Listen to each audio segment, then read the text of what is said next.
Nipi ho jingka pha kamang lama bange mata kang din do le non ta ki mua ka ki pan tu jingka jong pathin in phat phai pewin til khon na le pathin thua helna oya pun hin nei tin ke hin neu khat ipi ti advertise ti wa mai lo la hel chet na ti ham khat kan bo la he aje chu ano pha le aboi le thudo ho he ami mal mala hi ho pia le aki ho zo pon na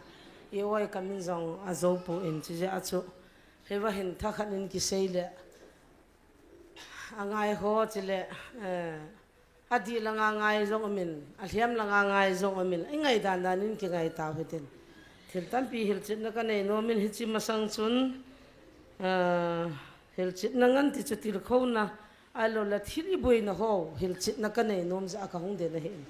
phat ong ta banga til kho na phat mang de chu ka hipon la pathin thu te ki to a hil chit na in ei de he bible mun kha mun ne simu hitin hi chi wa chun tu lai din mun to malaya mi ho lagao mi te ho din mun aki ba dan hina pasal pa hong kit lau tam pasal thang ne hung ta langan bai chalai hi hoi ta in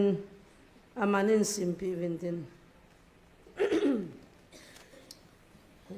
ex bung li chang som la gup le som ni ki ka cha sorcha bung li chang som la ni som la gu ba pat na som la ku som ni hi chi mi ho hi i ba i lo ding o ham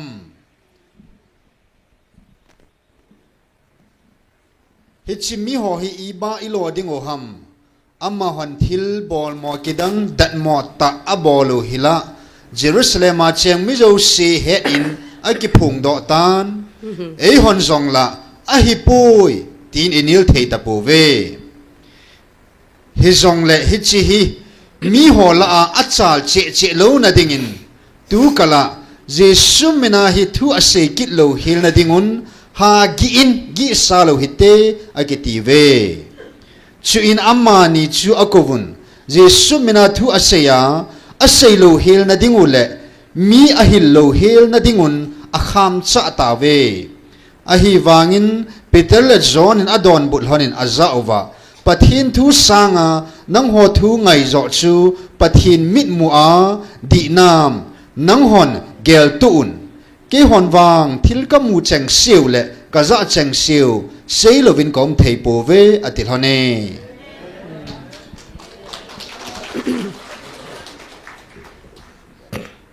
phana cha thil zo se hi bible am so ke am lo khat cham pon ki chi chame ta hi za zong chu phatata ingai wa hele ipin tha na thei wa hi ta ki dang ta hi ai le ipi ti da na chu zon le pital hon asele amu chu ipi ti nga chi lam kai pi pu ho ho hil ho chu achuti ma uitam bol mo ki dang a bol ho pathin mena thil su ho chu a hena ve amuna ve ahin la adon bu jile ale thu jile he chu asu tang ji a het lo ta chu a het lo phat wa chu ulta a am ho lo a aman asim thu lo a chu mi pi ho chu su tanga pital ho zon ho chu pho tanga kham tanga su gim de ti ta ite don bana mamon kamu chang siu ka za chang siu hi sei lo thei kai po ve chi lo thei kai po ve bol lo thei kai po ve a im thei kai ta po ve a ji cha a ki chi cha ma mu ji wa jesu no nga zu yun tu nai hon pathin nu nazret jesu mena nai to ba izui ta bang bang wa amo jang na zu yu ha cho mi hing nu nga zui lo chu jesu nu nga zu yu hi chi wa chun ama hon amu chit pa le a het chil pa chu koi machan anil je heta povin hiya chu ulta a ya lova metile ama hi gang chala akisu thi ama akisu thi ma gang chala mo ki pho thip la wa hele hung chal che che ding khang to che che de ativa mat tu ma hen tu ma su gim de ti ai le amoni te don butawam nang ho thu ka ngai sang wa pathin thu ka ngai chu di zalo ding hamati pi hallelujah tu ni idin munu ta ki to chan he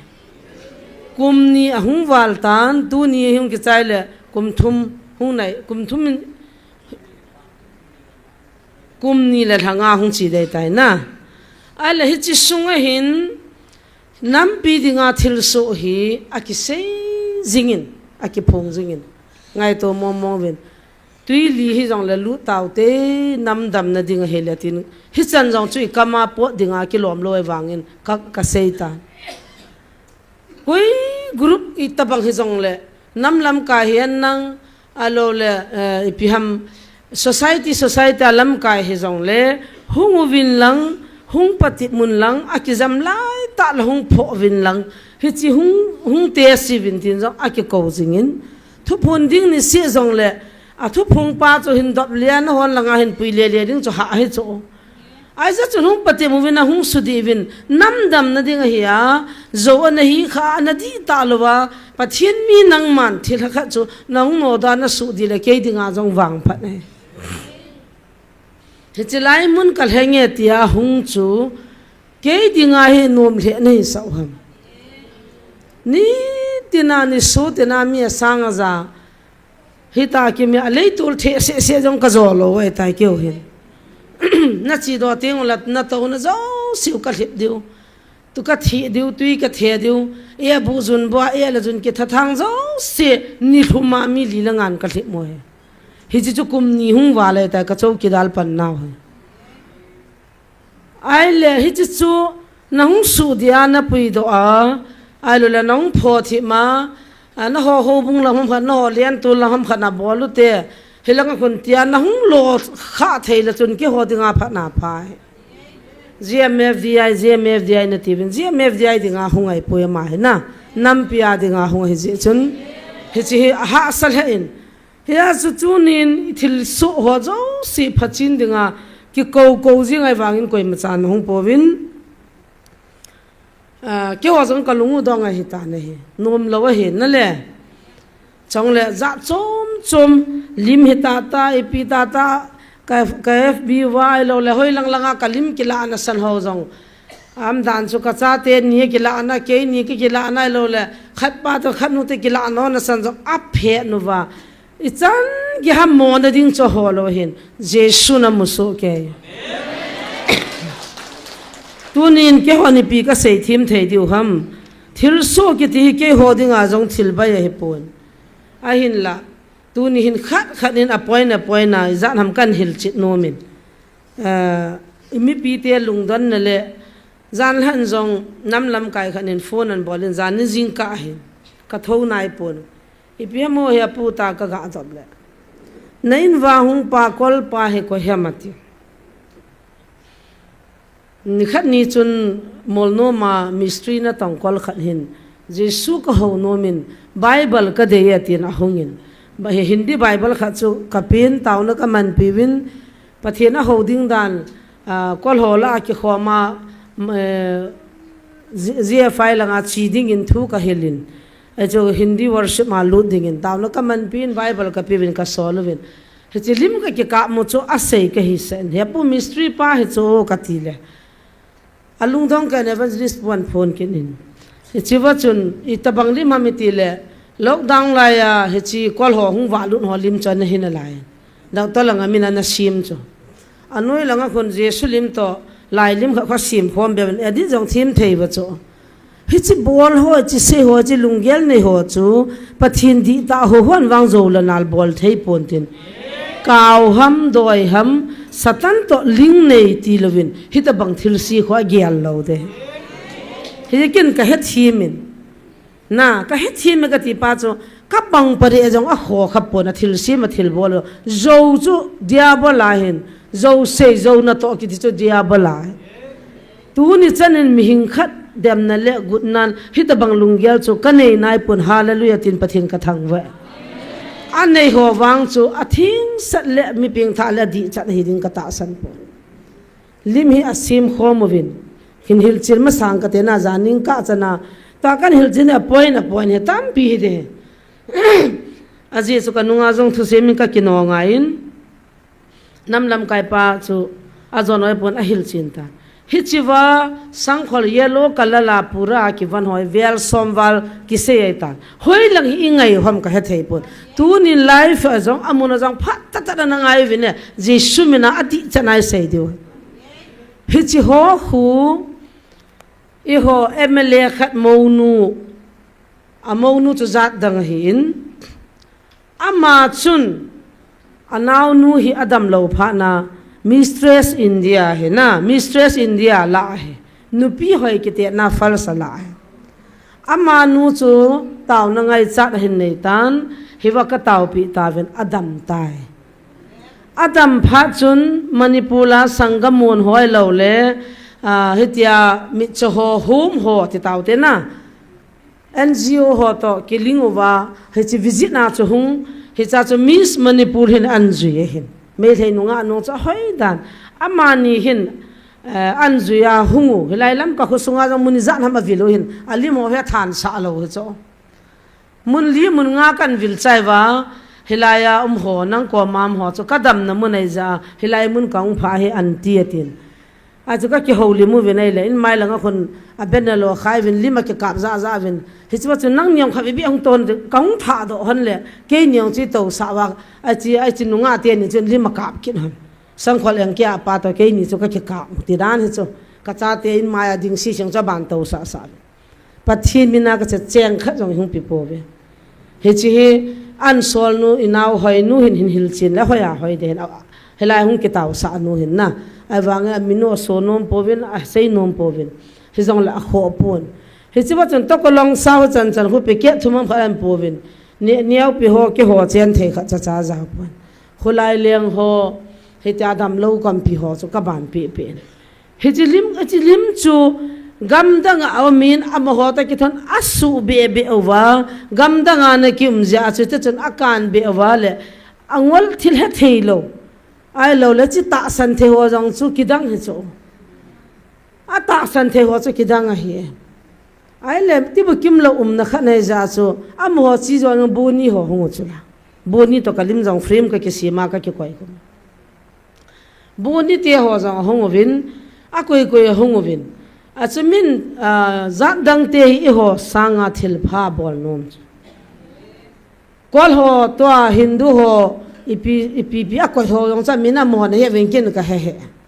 kaloi ding a se ho alim ho le amini siu chi piam jong ka he a se jiong ka he pon amo hin asaram dung he vilwa thil pha bol jiu cho thil pha bol na chu kol te chi pha lo de ai na chi le cha se na don sa lo de cho cha la ne the na ne sa te a zin ti a ding mong amin ne the yong chu ma ko cho i ho cho wang phana chang la su ni ga to kha le ni le hin te ko ti lo le zin ti a ding ki tin biscuit cho sa ke koi lo hi na mi zan lang hospital piham iti ki se ta mo sa pa wi za go zon la ki boy zin na henge mi ngai lu na lang ki ti chi ho sa nga za dang te hi thim zo hi vi ei chun cha khon kha jong ki don sa thei lo ai lo la kha chong jong le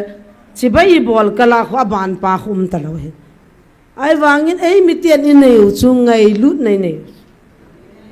ama chu ki ve yam khada ti la ping tha na di o hagaw kho so chan ro ki din ti ki puna pai ve to amon chi cho nei lo lung sit na hawu ngai lut na nei lo hiya cha mol hagaw ki hon ki man thei cho pathian ki ho sa thei cho amon i ho ei ho sa thei lo pi hi cho kol hong chu ga mo te ma ga mo tai mo thei pun chingu chula tu ni chana mission lin ta pathian na tong pa sal hon ban mi chol bai chaga hi chiwa kanaw te he ga taw pi nge ta kha cha ban hung khalo kum hi za ta thu phunan de mol chu hung lo hi za a thu phun ma sanga ministry kum som hung thing ta a kum som la kum ning thing ta tu ni chana lungil ta mi hilong poma ti bu kim lo hung taw pi koi ma cham ngap hi chang cha thil ki dang ta hi chu hagau gama min ahalo pha na chu hichum kimu thei talos hagau di ta pathin di ta ho ho chan amu thei chu zat dang ho naga ho maring ai lo le lam kang hon wa hung taw pi kho oh itabanga igama itabang ministry nam lawa no hon na bolo ki pa me ti cho min hung pa cha no chu me hi chu kol wa le ho jong chan amu wa cho ti jaw a mo chu alung thi mo su kha cho ya chu chi thu hi avelin ka seita vin a hi theile he chi wa chi van enga hung ki vana hung ho thu hi hi chi chu a hi lo langa sei te te a zo be te te angai pui ti chu nam mi te kan he sa chu le tu chunga i hung bui pat naw he danga hi poin i hung kho se naw he Christmas twin hill chen masang kating Christmas in manwahi hung bui pano he lam kai ho jong chai hung ti zawalo he chawai hung bui hen ni khan ni ka din jong ka seitan boina di kha cham pui Jesus Christa pin nahi tu chanin hi chi tarik hi jana pinge thi kan ne he khapon kin koi macha mi ching mi thim le kha thim jong i sei pi pon ke jong kum se le Christmas pi kalin ka chin ai wangin koi macha ko ma tarik hi jana pinge ti chu Bible am lo je chun ka sei khapon na no na za kha lo ding ka ta asane hi chi chu tarik nga December zan pung thum hi leisina ka mi te ka vilni leisina ka mi te dinga wanui ka hung ni hi wan mi te to hung ki halala he chwa che le ya mi te dinga ta sami nga ka hung pin ni che he ti so ama kam chang ta izave he at der 5 for hin ikipa je uchun Jesu aping tai ti chu ki pa thu se ne le taw khom na le thangwa na aza chan le ta san chanin inamang khom wi hichini su na chun mi sanga le sang li ke ka hingo win pathe ni thangwa wi hichilai ta pa chu lam kai pi pu ho hi alung dong ta win thil so ki dang ho le thil ki dang ho hi I ho ko mala so pon I ho ko min la ki sei pon I pi ti le chilaya chu a chin khulam le thang len se lo le gmf dai muna chu chi thu hi so ham tivin lungil tan amuna muna meeting na evin hol gil na na evin amor tho en a hol do thei ta po vin alho wa hol le hol do lo pha no vin a ki ngai ton lungil tan a ki sei khomin meeting a ki nein KBC lam kai zo se ki hovin ECA te ki hovin KCC te ki hovin lungil tan gyal khom na ki nei ati chu khata tan gyal do hi ve ta lungil ta gyal khom na ki nein tu apana GMF dai chi ta loading heti chu aki gyal do na ne tu apana GMF dai langa chi ta loading ti aki gyal do an hiya chu achi chi chu thanei nei nei sunu misana ko na no roding golwa na neiwa thina nei la don ta loading hichi pawal chu amona sim thu pa chu ajang ta ven hichi wa chun alung hang ta vin lekha aso ta vin hichi chu der 5 hi ai poi ta hanila a ping mong poi der 5 me poi 25 ni na ping mong ti ding a sei ding mi hing khat songam poi la hung se hen ka tiso khlai kul bin za hung se hen la a khu wa jong se hen ka tiso I title dung zui vai sim thu title reverend tiu pasal tiu mi thing ti na cho reverend ki ti yang cho na dim se no mi thing bu ta lo ti na hi cho nunga azong boi ta lo pasal azong boi ta lo ne la cha azong thing satta mi thing ho ti na cho reverend cho reverend title ka chan lo jen pathin ka thangwan ti za ta amo si chun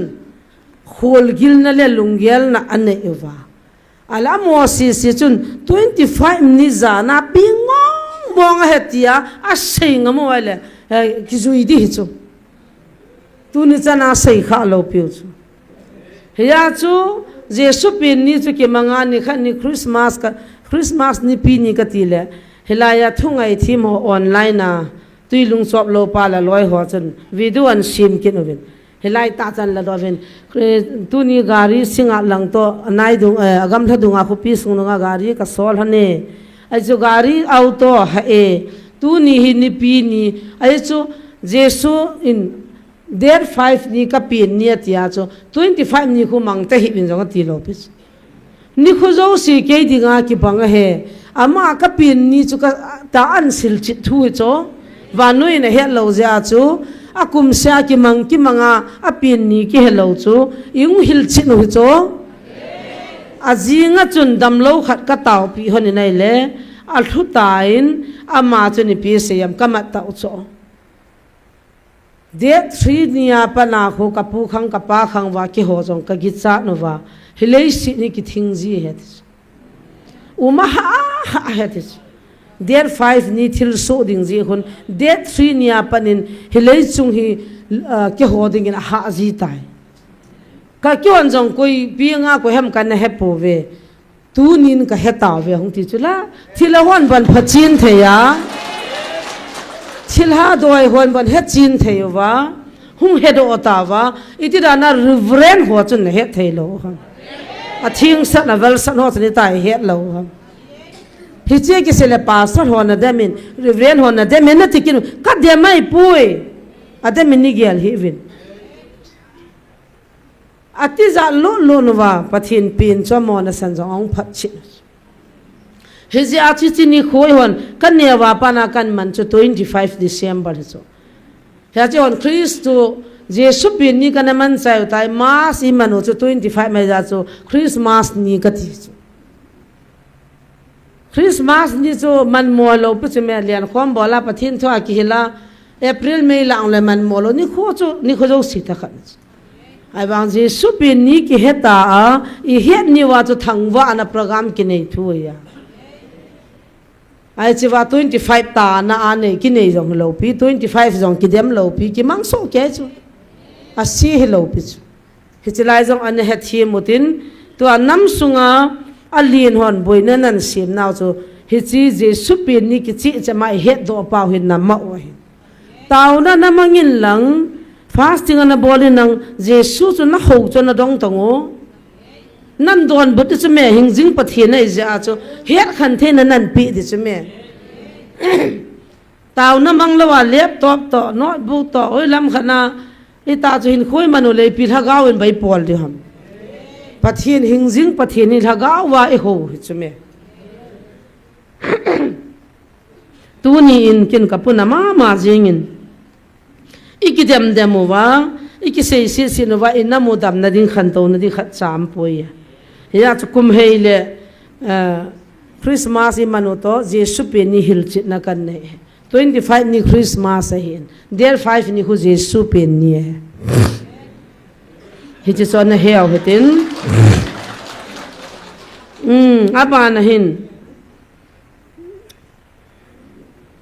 ke ni hin thilha akizol ha sai thilha le pathin thu hi pathin ni e khan polin thagao thing to thilha jong I boi win ke ni hin thilha akizol ha sa honin thilha chona mani a hlem hnatai na ti ala tu ni chanin ka pi na panin ke pa jing jong kum som thum wal ho bu upa hin alu chang na kha jong taw dam pi kha lai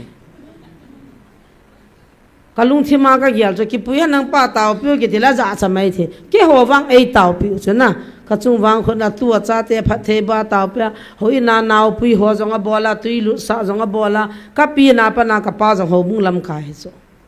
ai wanga thilha mana doi ho mana tu na asu dam kha cha ka mu lo atalan hello mai the agyal na pang lo mai the ahin la anaven kin kapin tha ai lo le jesu christa hin na ka kisana cho thildang ka gyalo mi hon ton swat ga mal hunna hu hingam na dinga thagao mangkhat mat ding ti chuken ka tuk thu pi pen ke ta banga ana ping tha thei lo a pin tha ding cho ka tuk thu pi pen ai le chi na pin tha na dinga Jesu Christa hin na nei na dinga na pin tha na dinga zu kham khat chu a pin tha na dinga chu thagau thingai chu pathin thil bol thei na ngai chu phi chi khat ti lo wa chu nang mani ti chu mi na pin tha sa thei ding ham tu ni chana mi pin tha zo sekin ka pin tha sa am poi Jesu thu hing chu ka hila hi chi thagau thil bol thei na chu mi pin tha ai chu tu ni chana doi la kau satan ki man ho jong chu ka thanei na sam jang tiang ka ne lo zero ka chu tu ni a jong ka zero ran dan chu na ka sei jingin e bi se jem kho te bo ki bai ha jem nga jong ki bai ha lo ai wangin kan nei Jesu hi ke man ka ki he ne ki chi dan zil do thei pathi nei pon sim do thei pathi nei pon khol do thei pathin jong ai poi a sa he amen koi hila ma ta san chanati koi le ke ma ei ta san chana chun kin ka bol sanga lin jong a bol de hati ki chula Jesu chu sudam thei pathin chula thilha sanga no do thei pathin chula mi chol bai dam sa thei pathin chula hi chu Jesu mina chu na ki tong hin hi chun doi la kau satan ho ka se jini ho gam langa thila ho ya chom be ka ha sonai sona ha thamai tham lo la ki mo phun lo so mi te lap mo vintin gam danga chu huin sung ai lo le min program se main coating iga chile a hun kwat i huna chu kwat phunga pa na ato ho chu amala man nei ti wa peng wa lu pe wa na ki phung ji tau chu hetai kul bilanga din le a chamu bin hung ta be to la na bung wit la hin ki li vintin bo vintin ke benian ka hi ke nadia ka hi ke hi kaw se ke ta ki phung ji uta chu he che phala nu langa mi pi ho chen hallelujah tang lo wai ki tho pi wa khota pi wa Jesu lo pi na changin Jesu lo pi na chang ta samu helanga thilo chu ka yang bol ji uta gam danga ka chin doya ga jilin ai pi pi nga ti ki no ham doi zil na chu Jesu min pang lo he me tui bo nga lai petrol pump ko ma doi thim pu kan ma hon kha ma au ga dong ta wi ti ka ma hon a doi le kha to akam mo mo nga Jesu pang lo chu thim pu ho jong lai muna thim pu tam pi ki man he ta chu Jesu Nazareth Jesu min apat lo pi chu doi thim hon ne no wa kidam num na aza za ho chu satana ko na ho pa alo la diabol ni kha nang se ta so diabol ho mi hing pa ati ho khona tui lung chop lo pa ho loi kha sei na he ai chol khona sin thu wa ko mo gam danga lagau gilo ho satan ho ki ma chunu chume amia ga tham ngai lo ki pe ji ta khang pop langa pa sar khailam kho anam bol na ne le na dong leo hin sei ta be tai ti ni kha jong kaga lu nan le char sunga thila ho hung peng gam taw wa ti wa ronak ti chu na va ove na mialu ka vengam poi na pathin hi alo pi ti choi hoi ta khoi sei jiu cho thila ho khun thila ti ana tho zo lo pi chu chewa cho khat nu chu ta ka naw pasar khailam che ta ka ko mai thip be ading in tin boy la na sa zon khoi beng jin na o hallelujah anu me ka ti le kyo ke si ho ka ha bol be hi ve tai ta he to ta ai ta he min tin la sa na din thim be di thu sion la din thim be din ke tu tam de he ding de nun thu ta in ti te khoi ta bol de he ti to ken jong a hi poi tunia ei ni lai mona chi thagau gal sa na chi hin i kam jong i mi jong i khudi kyang jong a bon cha kya pa kai na za no ma hi thagau gilo etek na bol ting le na khut jong ngai hi atina ding cha khen chiwa chun chila ho kan mat le ni tu kitinu hen a saman lui la luan pe chu mi tam zon get mai lang hun mai lang ju jiu ta chu na chi tau zau ti la chi ji tau chu a pot na di mun ke holo ai chinu chun khai lam chon chu a luan pe an chu hung jam ke kom langa he moti tau la ta no ro la ta go atin chiwa cha mai chang lai ta ji shumin ta kho ta kho be le za cho da ha chu ai cha pa na ho kho bi e te ma an ju ta cho ga nau pa chan ju ta cho cái chỗ mi thao nu nó rồi lối nãy tàu bị lối nãy ta in đal à chỗ gì xí mình à cái phò lại là cho nó lúa tiền là pe na mang support ta anh nó mà nom gì na chỉ là hồi in yang bỏ lại in mặt khó anh nó ta khăn về tôi miel mau vậy chứ Satan gal sát hiểu chỗ Satan để kêu hiểu chỗ ta sanh sa te iti ka pui mang dham ta program za na gono ka do azius zual hep loyo no chi zo al hep loyo ai lo le lunghana ke li sana achi choma to vai ke hom ji vetus hi chu ho chu ki manjia ki ho pia asunga thilha chu ki no do apathin ki ho sa agim agim nei the pathin tai tom pathin do tu na son neo bang khu ki man la na sataveta asunga na to ho ki tam ditas ki som la ki ni be he des pathin phasa la ni khu khalong ki man na vet pathin tai tom pathin do dal he so pathin tai tom pathin do dal he hitabanga khu malaya lam kai ho miching ho ai lo le ho hi ho chun hichiwa zon te pital te na to chu alona ji hello phawa am ho dana he mi kan le leo chu tuna reverend hona ta bol ta bangwa he na athane na pa pawal so cha bol oi chu hichi chun ta san khat akan zo lo ding akan ho chu pa kai nan le kan pha le I pi so mi nam wa ne veto lai na no ma am chai ya chu thilha na ki ha se na ti chana zo sei la number 1 thilha na vap aboi pi doi la kau isung wa ho chu ta sanja la ke ni janam ka feel the han ta che ke level response ki he thei chu me hilai mun jong ka sep chil de he ti chala pathe ni ha se ma sep chil chu me tu na common hoi lo lo thanglin se na je nei lo da ham I pi na nga ham ti ho ai la chin kholam nung na zui ham ipira na ki han lo na ki wa ipira ngai ten tin ti ho ko I madang hello pi chume hilaya ko na pa kai na siap do ho amin ho number ho ka screen su je na ka ko na ka che nga ka va jiu le ai chlai mu na suboi dinga judo na hu ho ki de ya nu te ko ma zakha janien ki thumo la ya taw na manga hung ki lep ho taw pe la mi sakhaw so asum gu ho ya theba mobile khil ha chang ho a thiam ho cha se ni hilai mani ha he na he ki ho jang ha he na he no hi chi chulanga ho command di lowan pi ti jana mam thei che me aning ka ki se le na tiu je di bos kam mat hona ka tu hona sunga thilha doim ho ka no hon ho ama ta ka on hi ho jang chu hilai mun dal ha ta tang ka ti ke wang no ko ma kam no me ai wang a ha chu hi wa so the kai po we a sai lai mun hi anom he adam na pa ja chu I piam thep na khat ni hon hi ya ni khat ni chung in tiang la nom lo pi chu kaw ma ta kaw ho na kaw khat nu de de chu kam mat hon ha sa so chi ta ni til chi lo ke ni ka mai hon in sunga ka dur hon le veranda langa pot veranda ka to hon la tom langa chi I vet ngam hon lo acting za za na bol lo cho ni la ai acting an bol ni acting bol jong ka ha mat do hon cho ka tu tin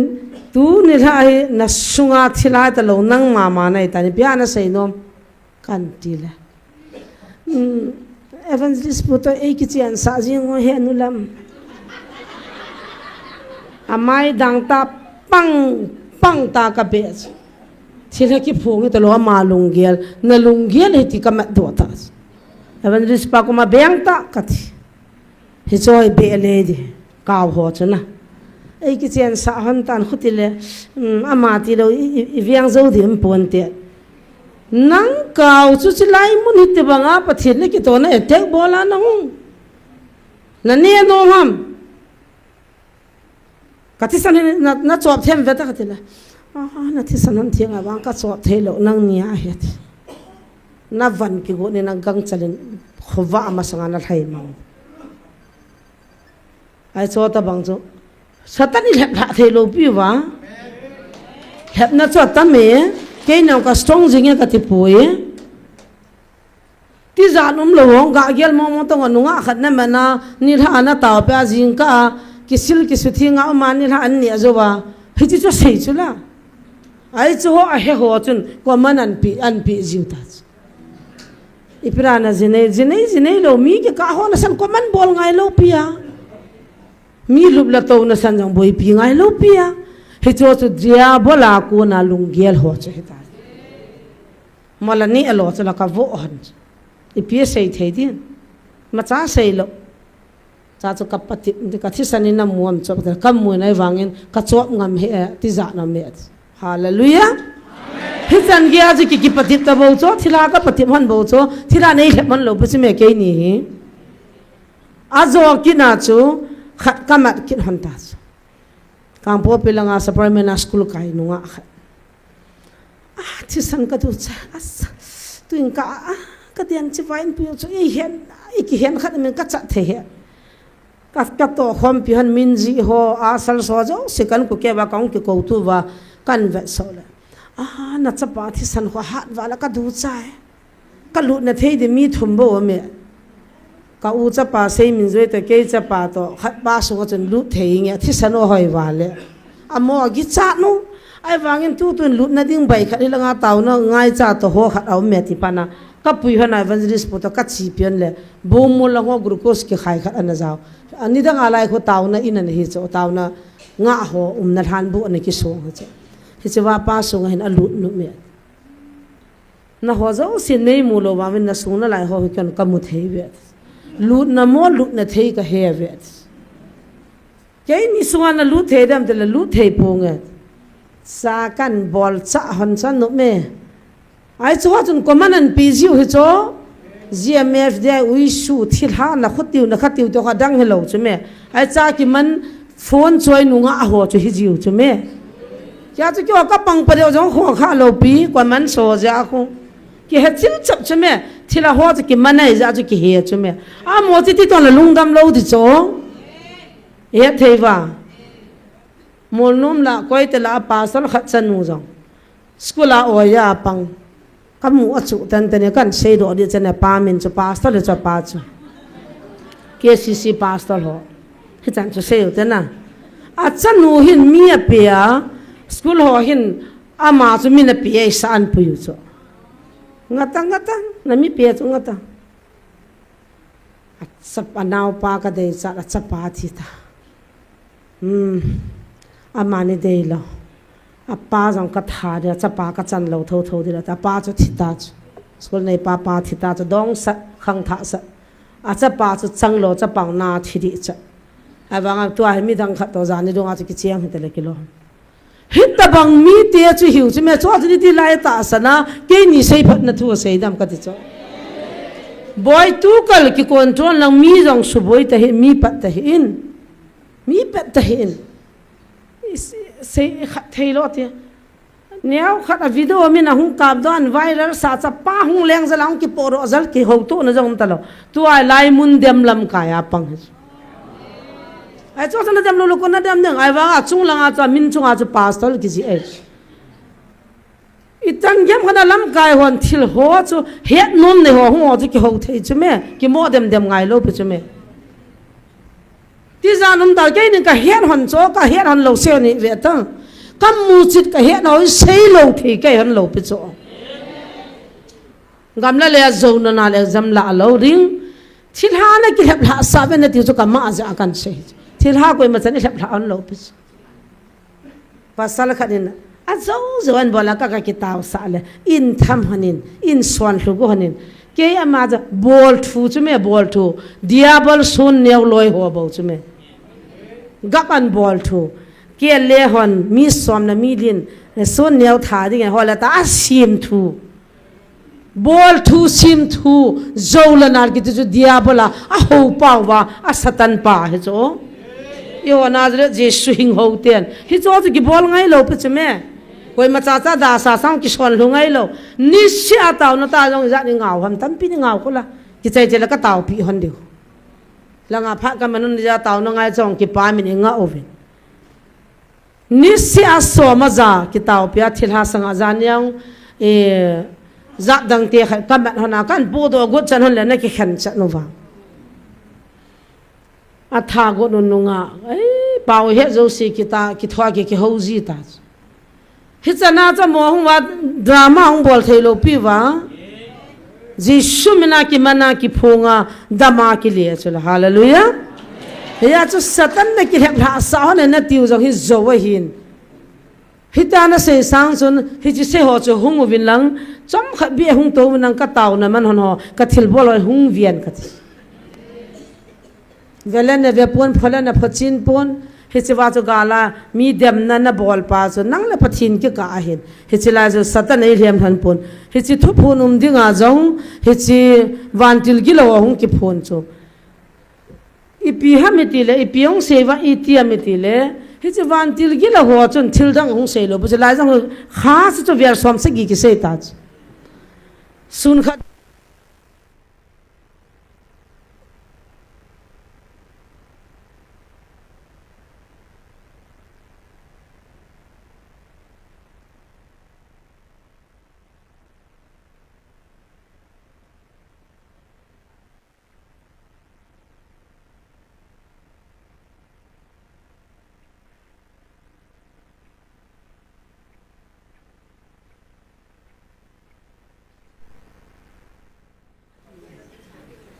ilai no hi automatic thei la hoi di la ki ha save ati na point pa he thu ki khan sei ta ding to April 16 ni cho nai hung pat na chu ai le 20 nia hi 27 nia hi PSM hita he suna he lai ka ki jam in sunga hol ka ki jam hi le kan gote hin na u jang ju nge tu cho ke ju ka ki jam ai mi hi hung pu the thu cho ka thi iti hung wan terong po thia tu tin name plate hi agam kai chi a name plate hian ke choi cho hung bai hai in bol cho kana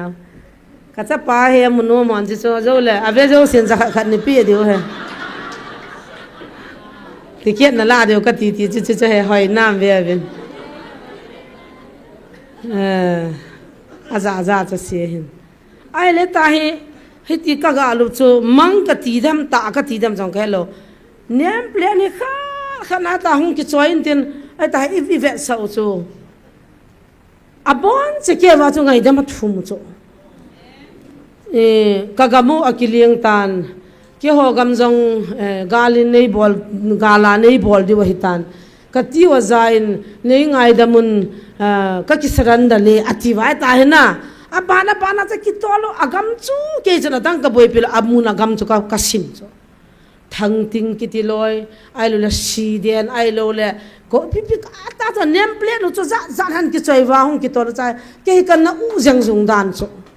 ka cha chom khajo wa he kha ko ma cha evangelist bo ka cha ten cha don ne the na chu nan amang si hin te ta khanin hung be khau heno ka den mi hung ho chen he lo ha ma chu bang ging hen hung jinga na kidang we hung jinga na kidang we ka tila cho mang pau he ne tu ai poi khat te ho ngai loi vin thil kidang ta khana me na ki ho dong chu ka he rabi kan ka kyang he ta mya ha mun ne tiang chu ka he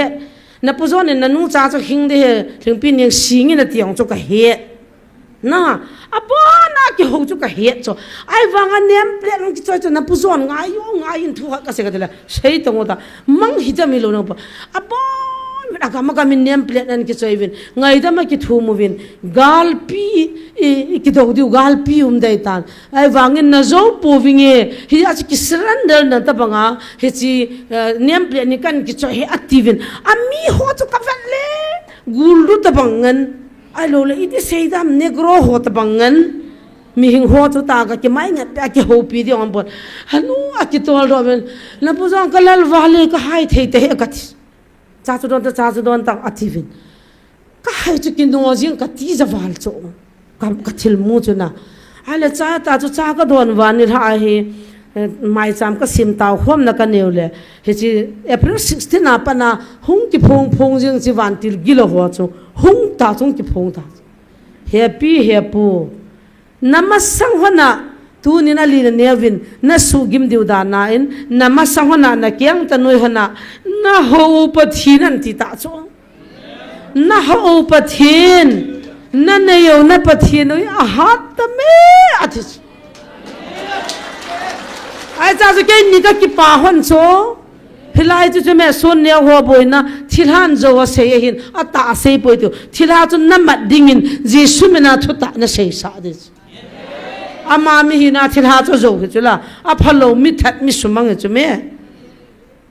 happy happy na ho na pathianu hingjing na pathianu chun na ho loi kyang tanu ya chut leading le na kyang tanu wa dingin hi committee zo sile ki ei hian ni nei kan ta ve wo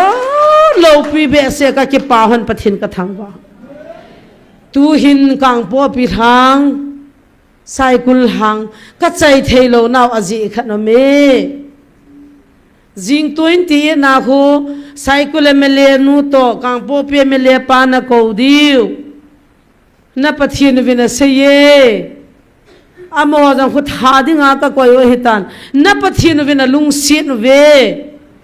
amo ja chu tu chana chalangam khu bi ne het cho kalung hona dong mle ni ko din koi hitam ko loy vin ke hin le ke man ka gela ka se ai poi na pathin vin ka se nom lo lo ei se se ati cho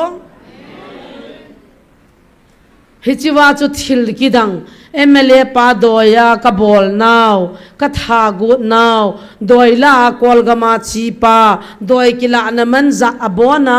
mla te masanga ka se lo le min nangin na zo se hi sa dinga hin covinati na pathin vin covinati ai cha chu kul ka bol han le pathin he mi phai je wa mle ni hung thai jalon ta live wang ka pe lo piu in sunga ka taw khom wa pathin thwa ka ke holi mu wa doya a bol wa vetang oi phat mo da nu chu mle ho jong ki thagu nu chula ko ha ma bol chu anoi do ho che me bol chu kidang ka sada pathin ji phachin dinga mla te ni chan sola taw na kamanwa thil so ho chu se da tang ka te gim ne jing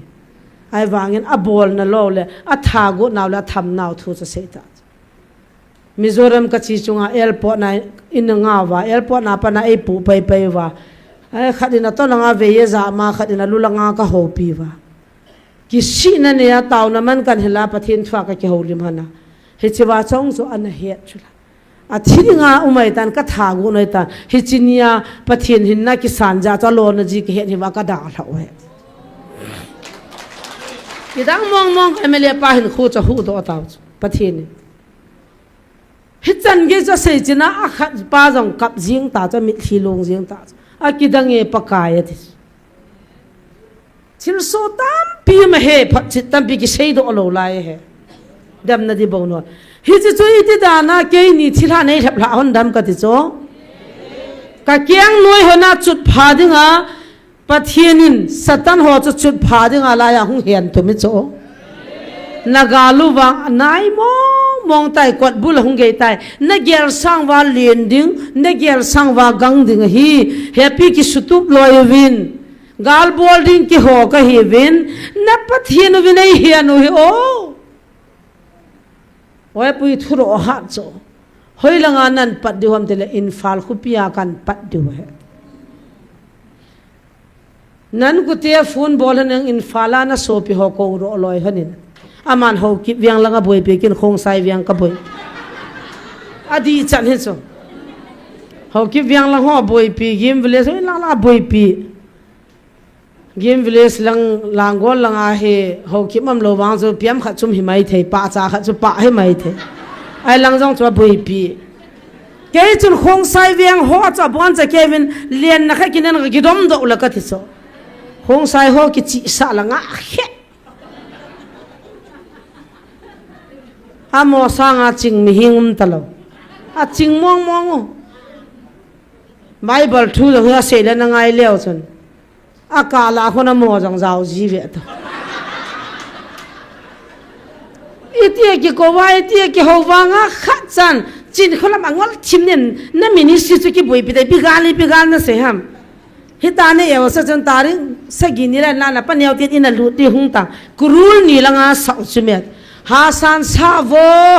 savin apul na daw di oha kata phone ka tha ko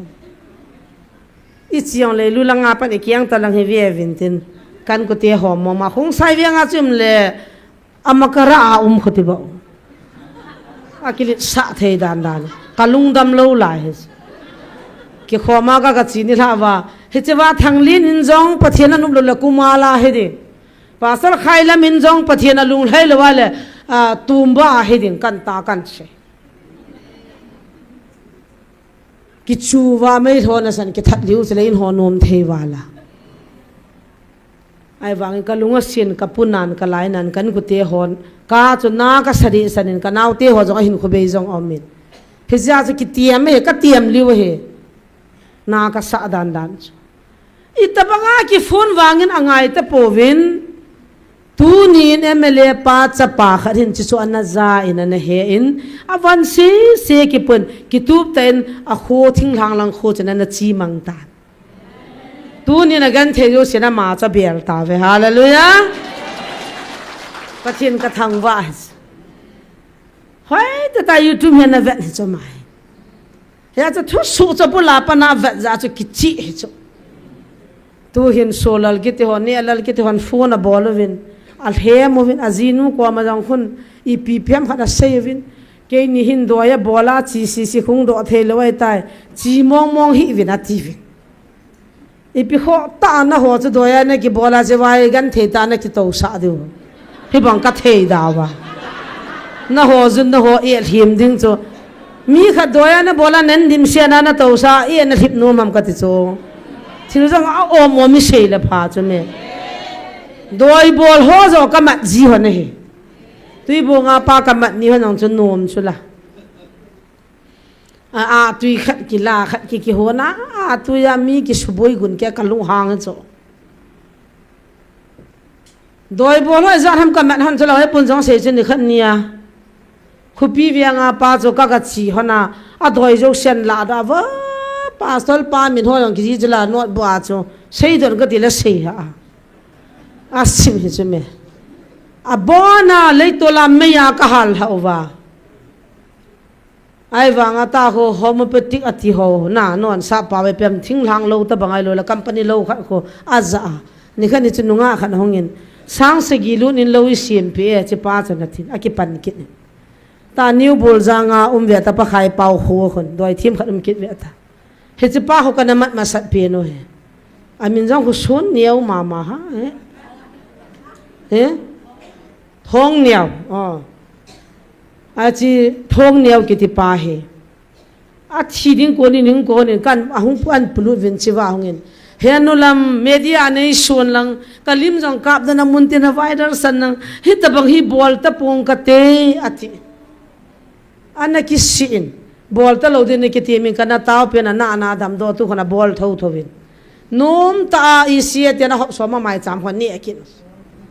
ho bung chel men pa ho ki pa ke mai thes ai chu ho doi choi ho ban vietnam koi lewa no do lo wa ho so hon jong ho bung lam kai hon jong i bi nga che ba taw na manga hung pa chu vietnam ki ko hem ka ti cho farasai ho hi ho lung pu chu na lung thim wa lu ta tui bu nga doi thim pa jong laya kana vet hon le sal bunga ka zol te mi ho sata khat cho hung wa himai na nam hamo sang som ni chin nung le ta an ti le cho sang som ni kan pu na heu lam chi pa hi lai ki taw sa chai chai le sang som ni chu pi pang ta hung bang kai hon cho chi wai pi bo na ma ta he chi mi du mi da lo la do ya ki si mi ma ka man hon tai me now sen bi ne dinga sang som li lu de ta som ni advance ka pi som ni tai kan pu he ka pi pa hon de ai ba ke yong pi ti ken hon he mo cho ka taw pi la na wong chu dam ta a thim pu pa pi dinga som nian pi be che ke ni chu pi le ki lo mi pi ken hon lo som nga ham kha chu mai cham bo ma cho ko he na ki le ta a thim pu pan henu la mi za na ko mo ta som nga ka ti le wa na ni ri no na ki mu lo di bo ken jing ka khana som si ki som ki chang kam mu ya asum kai chu thim pu pan ho ma sa ke wang sang som no ya ka pat lo ha na nào ca này ra cho bò rồi cho ta chỉ ba chân hay là nó đuổi hồi anh cái gì nó mua bò nó bị cái gì là xí long à thầm khát cả là thầm khát cái biệt phu gì à đang lấy cái gì mà trả hết nó làm ta bò ra ngắm ba thu cái gì oh ngắm anh live fan là vậy đấy cái bò chín tiền thầm khát ít thu rằng he bò này là hát dâu lâu à cho Christian cái này gì à cho ba tàu đâm cái tiền hoàng anh ra nã cái dal gam đi sao nó cho hồi là cái gì tam cái hello ai cha cho zong ha ka pho ta ka pho cho silonga tham kha kan da cho ka adang ka dip cha ji lo chu me ahung dam ji lo wa dam ding tang dam ji lo wa sumla tam pi ke lai ta chike ka ho dip cha ji ilung gyal num na dinga zui don le chu khona phana na ji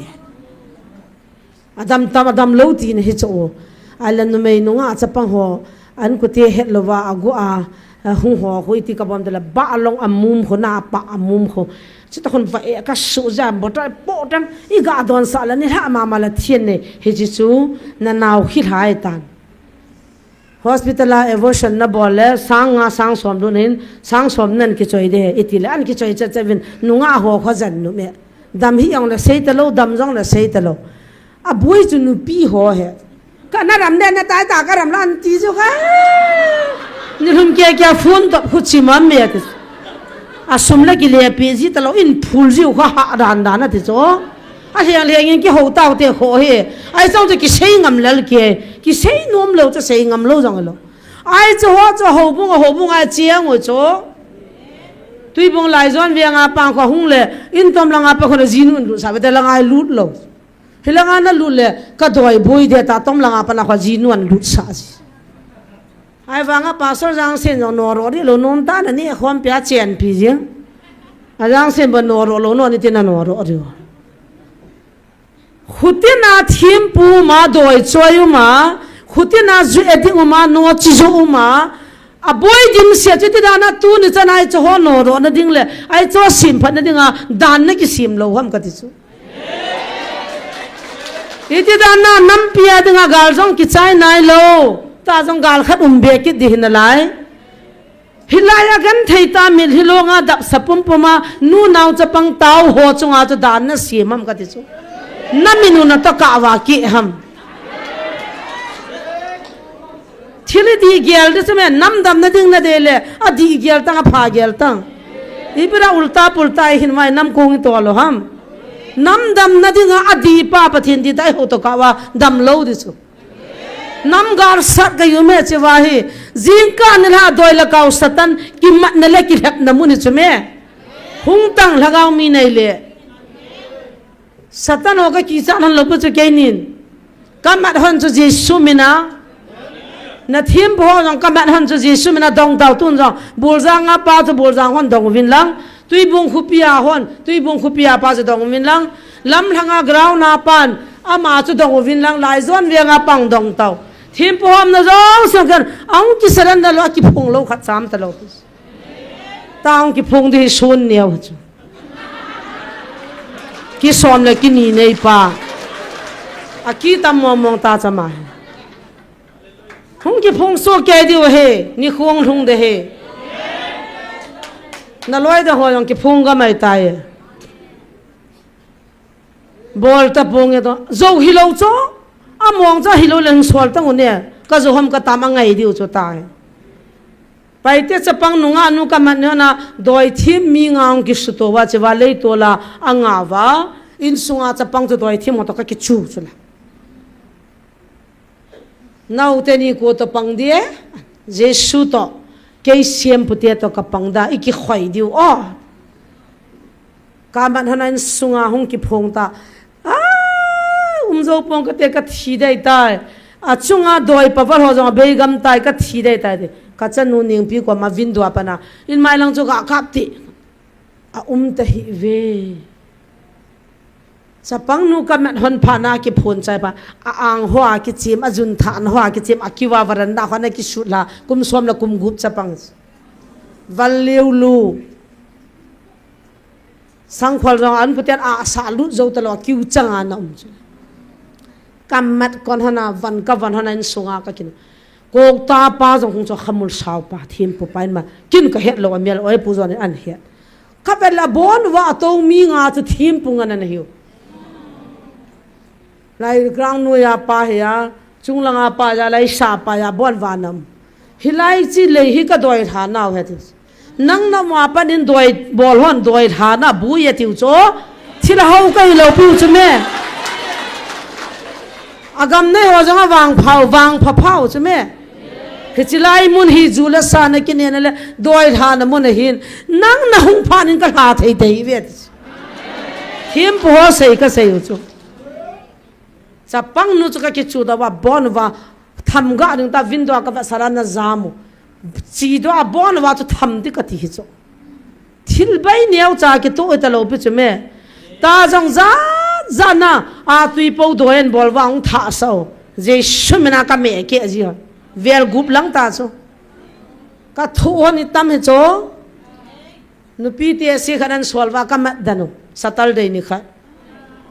kanao sang khat e pi wa na chi ding a tui thing ka nei sun na tha na da na don din na ti ding hita to na sei de ta in solwa lang i mu pha na ki thing ta hi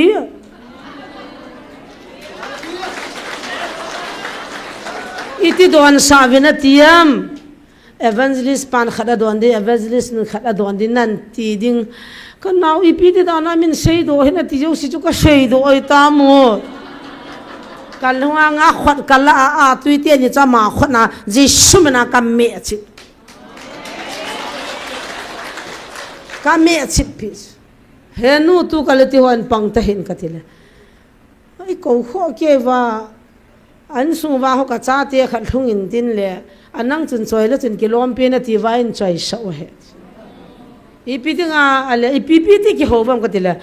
upat lin ta ni yong to wa an sung wa chu ipi ta he chlai mu na kho ama hon thim pu thim ga ho dem wa zu hun ho dem wa kham thei zu ho adem dem ham le si de me cho cham di mo hi ja cha ma ni kho ki bol lo le thei pun ten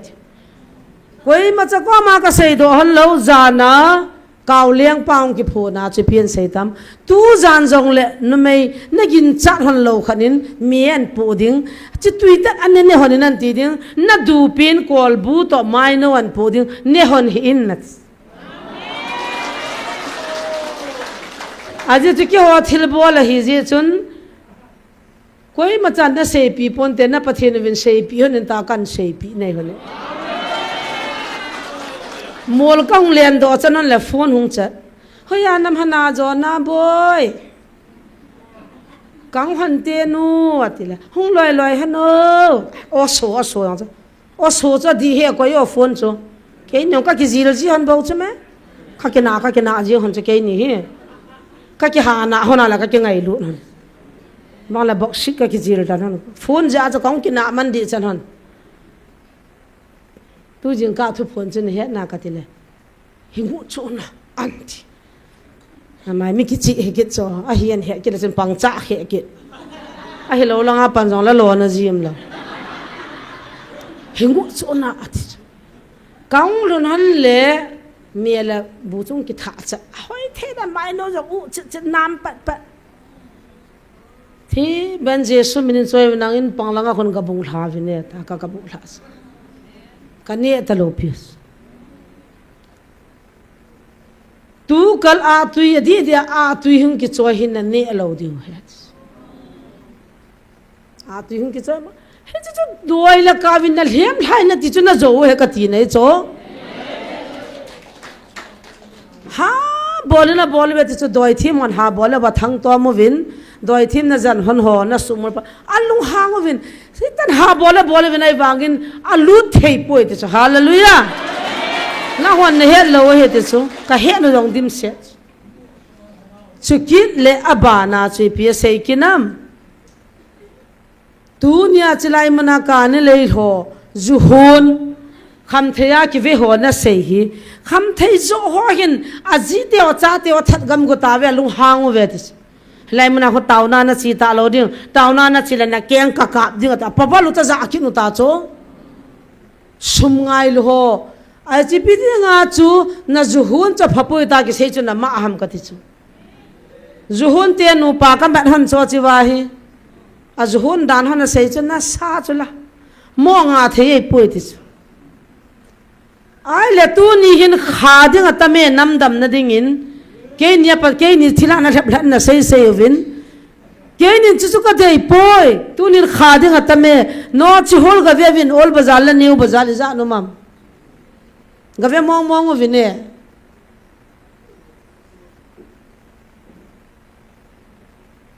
hobung mi cho ma ho khu ailan ol bazar lang new bazar la tui bong hanga zuki zo ho koi zo nei sa ham ei mi cho zu zo hon hop so mai zaman pi khu ti da na hobung ana re simam ka ti cho zu zo se khu na thi na man na ki veta lo de na zu zo na nga de nam si pe ho lo la lam kai ho ko ma suma suna zo hi di cho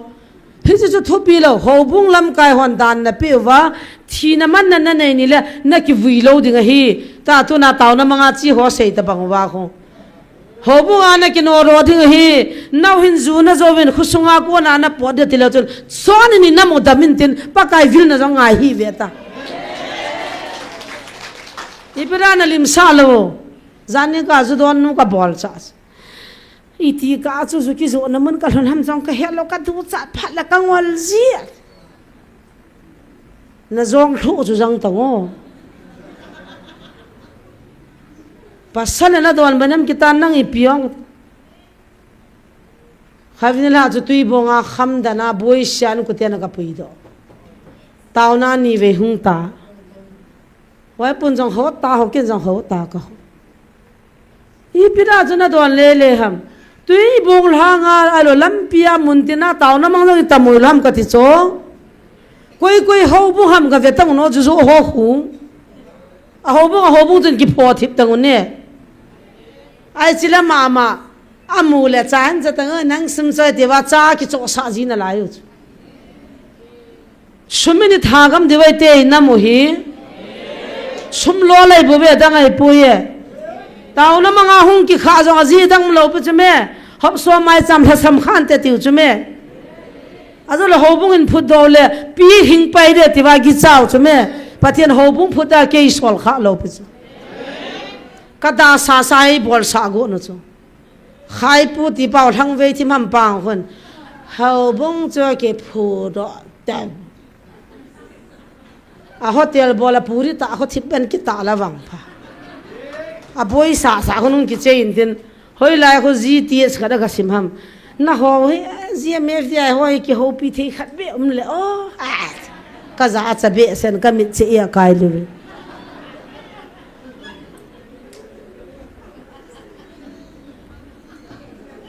i o kat ki he de hi na ki he de hi ne be ma am de thagao ngai lu pathin hia chubanga nam ngai lu le hung in tinung pho thip ta ta phone na va na chilanga zo alu lan sumi ki man kha me ve ta khai pu ho alu la ma hu ki man khang ham ka he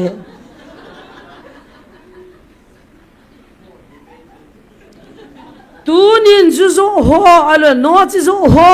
kham thei ne ho bazar runga wa deng deng a ki zo ho khu tu nin ho bung hon man tu mutin sutu mutin pin tha sau hitin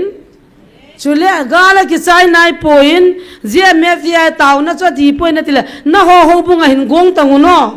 gui tan lovin ki chai lovin taw te ka hung diwa he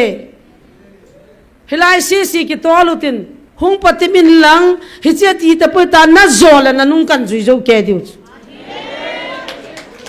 tu na ke wa pathin ei vilna adi tai ja ka pancha he o mi hlom da mati wa dana simula mi tam che che ata san pung che che ka lungnam sel mia muchin ho chi long na ti wong a bol ri da helman na cha pa ji nei lo dai tai ki he ni ne nang nin sekzan ha jong che ke si si ho in mun khana program khat agon a pastor tui bong pastor pa i ma cha cha he lo cho na nu pa na pindan ki chen na bol thien lo ri ta la nang ni pi hi pindan ki chen cho thu pi ke he lo pi ki ngai lu tai ki chen khom la thu pi hi jing nang in na ga han do se cho thu pi lo pi a ikilit sa thei dan in chanim chanu thi ma am cho ai chỉ pastor khat pa chini pi se kenam ke wang adang jong kapun hi e a khulai muna thira ki thap la sa na nam se pai ho mi ka li sa gon han khu ati nam se pai ho ko ma chu kal ha cha ho ting golin ga ko vine ati anup lo le thisana jong na ko de ati chu ai wanga ps in itia kowam sulai silpia ko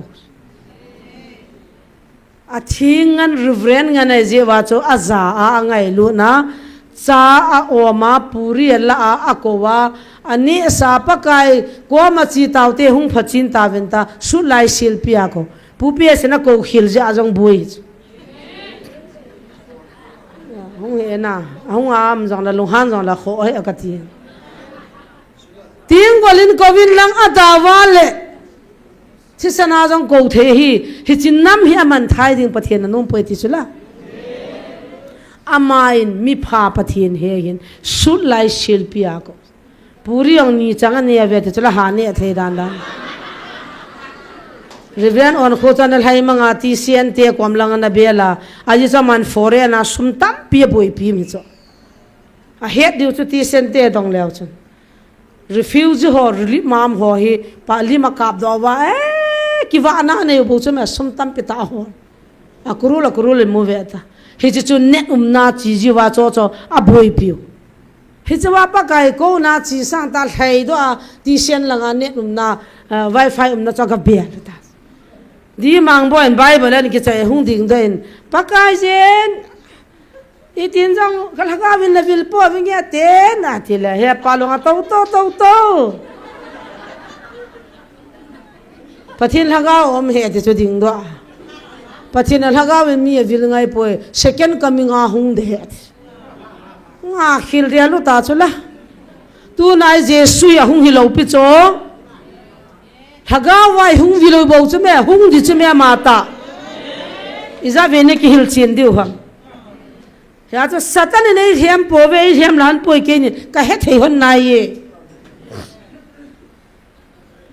azo in hagao thing ki phun to satan ki phun hi abui pi ta ve me be ta ve satan hi ja hagao thing satan ki hen tu ma asei ho chu hagao thing in a sei ngai lo tu na ei vilu ei ho pi pathin hagao thing o ya to kan se ho chu thilha sanga doi lagaw satan ki man ho iti ki manam pathin na hen tu man sol ho amon cho cha sei ho hagaw thingin nanamu ka ngai lui ping thawin ki sim thawin nanam pumpi win na lungu hewin ki ngai luwin ki lung sin win at gamjang su thingu na injong su thingu na ka kulbi jong su thingu win at ipia dei lawai de no chiman hung ki pi ho thim pu ho na mu ho kham thei ki jo sum ka ni le ya ko na hung ki to ho chu ka dei po ye thi ai chu ka ni le tho zo sini do kham thei zo sini no o zu hon ho zo sini no o ai za tu ni de mu le I de mu he tama ki lang he chu me ya de ma tam na lai le abui tam na lai ti na he chu ye ho changin lung halawa taw na ha manai man phi di lung halawa taw phi di chu helaya jinu taw na manga chila kyang kap go ama chi ti taw am tela taw thelo helaya cha te hung ama o ama chi ni pi bolam tela juju ana ho bia chu vetan the hi win nang na ki zuyu le ki ti hi cho hi chu cha te naw te mutalo tu na he chi no agil ki la dang sa ni khani tui bonga pana nunga chapang hungu cho lampia anu na chanu mu pha na chamat tana chira ho na na chi lo re ta chanu chamat tan cho a chanu in nang la ka pan na judon na nga to kain hichin sunga dam nam ponte thila ho I ho I win gmf dia hu pathin ki ho na he anu ta cha ho pis nam la ka pan zu na do na gmf dia ya thilha me na ti hon cho adi po I ho in zo ai thilha ume in sungdam na dinga nam pia dinga taw na mga chicken na za dala chi da ta na cha te tu na pana ki ho si song judon ka ki jil di wai ta nu la pa na bol volleyball diu het hai ta in ho pia hung kat cho henulam kan sungui ti ditam kanu la gapan zu don jong la kho sapon te zu don japang jave ho idayam jong la pho han poit ama sangai anau nu hai ja che he ati ji ati jo kanun acha ti ong cha zu hita chu chimi nu chu na acha te cha zu hita zu don pa chun sang nga pe na cha nu chu lup pion la kho sa ta he bet ai wanga ji me ve chu thil ha ho he ati ai ti ngan chu bo chu pu na lo de bo chule kapuna ke in lei mkhong lang lang molding kiti ho lei mkhong kiti ho hi kem cruset ka ga bol hilaya pathin in talana na pe pasallam ngam hin khulang hang kho phone bolina ga ho pin second kaminga je su hung de hin ta hung hi je soi pe na ta san hi win atila ta san tam pi pulta kau pa jeng jong kau sei khulun jeng jong aza jong le anaki ngai ton tin taw na namang tin al naw nu ke man a khusunga zu kham kem ka ga bola hobung revival kem ka ga bola mi zat ping tha ham kin ka he ne boy ipithu mam ti jong in dong pon sei khulun ho sapuin suma mutan ina ki san ho satane le aman jong thagau lam lu sanga ta salam dan ho boi pita ata san ho zal ham khat chunga dana tangin akithu he danin pa sallam ngam hin a ho pi in jesu chu ta hung nai lo ding hi a hung pha nai nai poi second coming le hung de thil hai bo be zo wei bo be tin ana tir si nei le ka so pi pa sei khulu ni a back slide tan ka pun a the ke wang kam khat be in dong la ka tis boy thil su i pi ham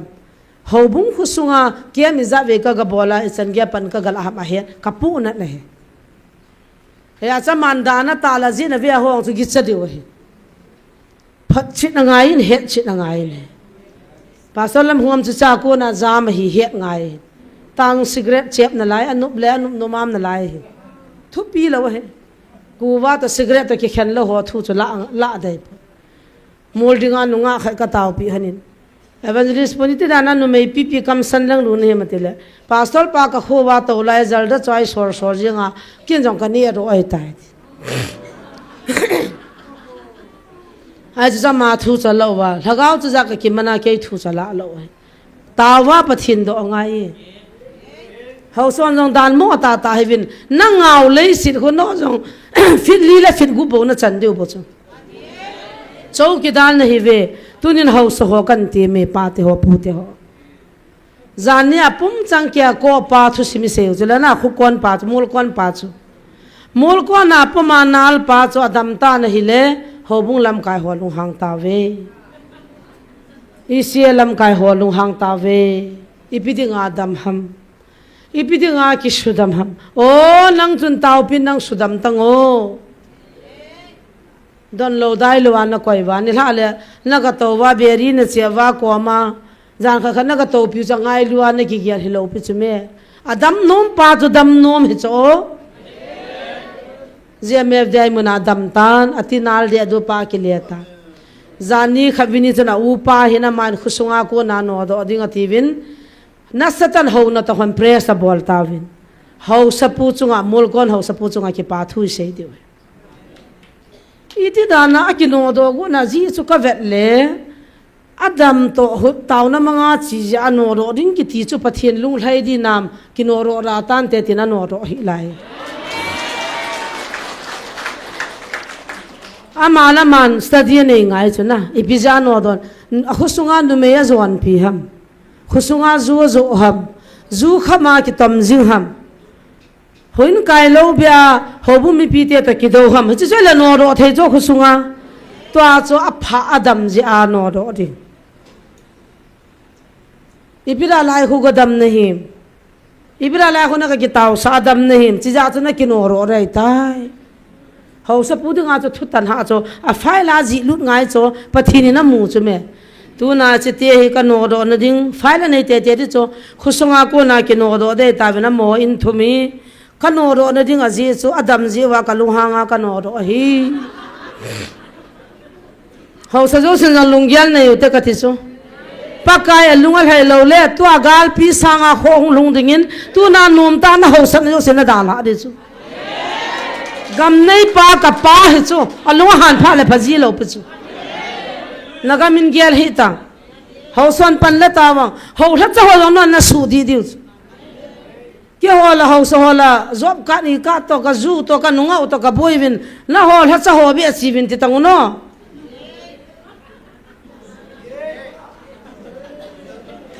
na ju don diu to na ga di so diu ta na nunga boi pi diu ta ho so jong kal nei lo piu chu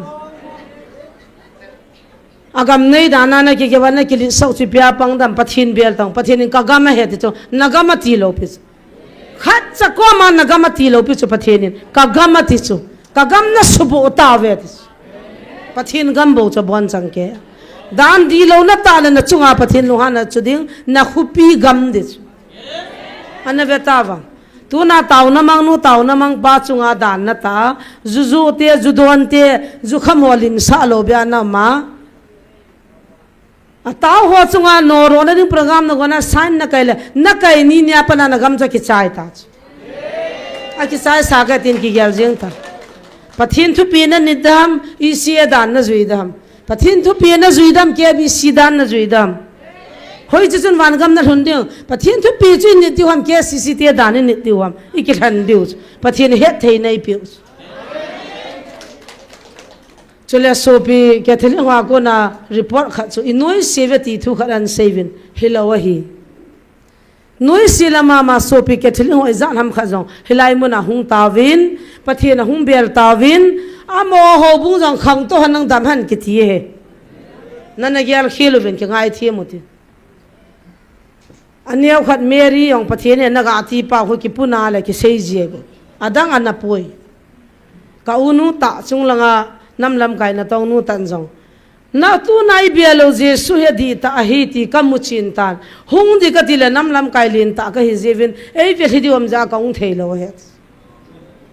jin kan na phona ka ki ho ni kha jong hungin pathin ha cha pa la ke kiang hung so men ke nyong ka kap jing hon lam kai lin ta je wa chen ka kiang hon je su min na hung so men ya to koi man mi san ki dam lo kiloi khom na koi macha ke tai tom no kiloi khom na jong tam mo amin jong ke he zo zai lo tam mo la ma al hang pia KBC KCC se chu sei thia lin pin ja ki min pha thu ja anoi la nga ba kai dim se chong thu bal thui pi thu thu jong dim se ka he zo zai lo he press release tivam mi pi ti ham jong dim se kabai ha zo zai lo chu akidang the hem hichelai mo nai chi phungla chang ho la bi akive poi nam pi ngai lua pathin ngai lu si sewa hung taw kho mai bo be hallelujah he chun choi he thie mutin kilung khana na taw naw chu ke dinga ki pana le gal zo na het nam dam di de wa nam phati de le ki dem to wa chilai mo nai taw khom de he chule ko na ki nei thu hin boina sem ki ne Lucifer chapa sonia winitian seyam hani ni pesavan de ya baba hanium de ke isiatel hani ke bisitian thanglin seil hani ama khul hani yang lo pungka khat di bawa ka ko we pungka khat pathian thu phun hi hung vian la hung du ni nang thamin ki ti ipina chu de ki cha no aki cha bi se vai bi se ke ta wa hi che wa hu chi la doi mi na ki chi chi yeng et pathin mi ne la doi chi pira na ki sa no hung tong o che wa na chi chi yeng wa ke wang chi chi yeng pong ka te tin nang ge na pa nin hung ta win nang pathin tha cha nei lo na title chu ve tang o reverend pastor evangelist ke chu na title chu jang nang hi chi doi chu no mang tengi athira pa na ti pa no ding ana ke go wa doi na ki sa li ti nang lu ding nang lu ngam lo de he sa neo pi jong na ki sa no bo hi he bang lo lo ma na ke go wa na hung ngam lo mi ho ko ma chi pa hi win a chi pa pa hu a ti do ya bol ja chi chi jing ji ai ta ti ke no ami chila la ki sa ta bang mun da ngam lo Christmas in ka chu isa mol haya ho kanu te ka ki khom chu wo mol no ma pasal thinjang thu pi sein kalu hu อีเปียเสียมน้องแกน้องทีเดอีเปียมขัดเสียกุดวางางจะเสียเทลูเฮ็ดตะบังอาเกี่ยวกับอนุมัวก็แฮกเฮ็ดขัดทีเดียวกิเลียวจุละอนุมัวแต่ไม่เอากบนี่ก็เบียป้าสลทางอุปาทางอากาตัวแล้วเสียนมเราจ้ะก็เบียพนาจุอามันมีเดียมคิดเราจ้ะพนายแต่แล้วก็กี่ข้อมอจนว่าก็รู้สึกตัวอีพิขาดเสียขนาดก็รู้ว่าโดนอะไรเฮลัยมุนาทักเอาไม่ทักเอาอันนี้เต่าแต่บางทีโลกจ้ะไอ้จะทักเอามีหัวจนเจียงไอ้จ้าว่าหูเลยดาท่าที่นมเราเมื่อจู่ว่าจะกินเมียควันชินจีว่าจีว่าอีเต่าใจพัดละจู่กินจีวจ้ะนูเตียจานำข้าจงฟัลด์เอาตาจ้ะเนี่ยละจานกิสุตุจันว่าน่ะกังจะลังไทยว่านุ่งทุนผ้าเลยอันเนียงจะมีบาซาร์ตัววันจงตุกานันข่าวว่าหุงว่าจะละหันกินนี่ทุ่มแก่ตัวหัวตะกิมุทอามูกิบังตัวเฮ้ยจะใส่ตาป้าจะลุงอุดงกินนี่นะฮิเลโดยบอลฮีจินคุลามินอัติกินก็เสียใช่ไหมอีพิขวตามีจานี่โดยกี่บอลฮีนาคิตัวสาใส่บังกัดเฮดามตาเห็นนวัมก็พิลินนะเบียมุมัมเบียอามิจะเสียงดึงตะดีว่าคูบลินนะเบียมนิ่งเจ้ายาวตัวมหงเราหน่วยละงานลุ่มจังวินติน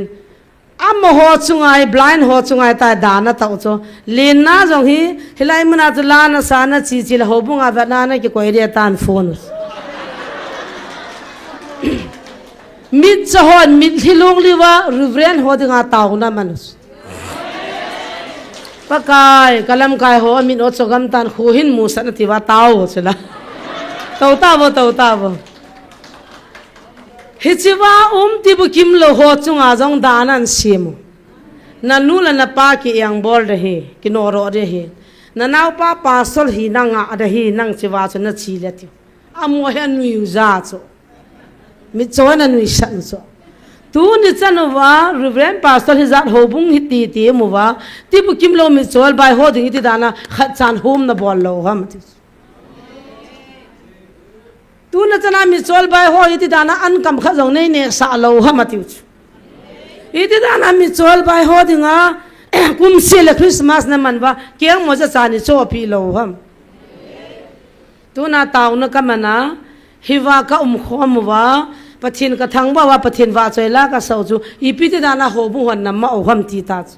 อาคุติละหัวบุ้งกิตีปะทินนายป่วยมิจะหัวเสียกันเสียชิมทูหัวบุ้งหัวอินปะทินน้ำป่วยที่กำมุชินตายปะกายอามินุหาสนัติว่าตาวน้ำมันตุมิจะหัวนั่นสันสูบวยเด็กโกนุตาจะสูกิมุตา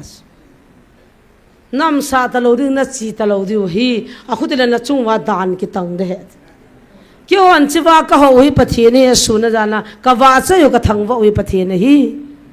การนู่นปะทินทั่วเสกุไบเบลาปะทินทั่วเสียติวอาเฮจิลจับมุมิจะหัวหินไอ้จิน่าสันหินสุบวยเทมิชชั่นหัวบุ้งกิติโจปะทินเอาเมปะทินเอาเมปะทินอินเดียไม่เห็นเนี่ยอีกทำน้าวอีกบอลน้าวอันนั้นสัลเหตุนั้นจัดดังหัวไม่หัวนิวสินสนาสุนจานะอีกกาทูกิทั้งตาคนละเลี้ยขทีมากิเกลจิงากิเกลไม่หัวแต่ relation ในนั่นหลายจงอยู่มุจเม่ทุกพนัมทีนี้จิลายา CID ขนมรูนี่โนดโวอันเดียแค่นี้ก็เป็นหันเล็กเหตุจัตตามีปีปวดดอสาวาอาเซียดีป้าจะไหนหลังกิจุดผ่านหุ่งนุ่งลุตาวิดลายองเพียจะฟูนตาหันบอลเพย์นั่นเลยตูน่าจะไล่มุนโดวาลัมกายปังอาจารย์ที่องคำเทียที่กำดิตานุบละจุนุบละเนี่ยเอาเฮลัยรีลิฟเกียมาไม่ใช่หัวจะเสียนแต่ละก็จอพิวชาก็จอพิวง่าก็จอพิวก็เท่าอีหัวละงารีลิฟเกียมาหมอจะขัดจะจ่าปีขาโลฮิตาบังจะไม่พากิหัวละล้านสีมาอีกเก่าทุบภายละงามีดิมเสียนั่นแหละลำจะทั้งเลี้ยลอยหัวที่เท้าเตะฮิตาบังน้ำมีเตียจะหินาลายอุโจ ita cho chi su di thelom ni zau chalong hi chu khwe lo mai thei pathian ho lon I ke ka thu niu sa bol le leo hu za cha mum lo ong ai chuang puna thei lo chun nam ka ngai lui tu chu zo heta sei de ta me tu ni wang kalung ha mo nge hi bang lom loma pathian ngai lu wa ipi ti le hi ta hai buyo ham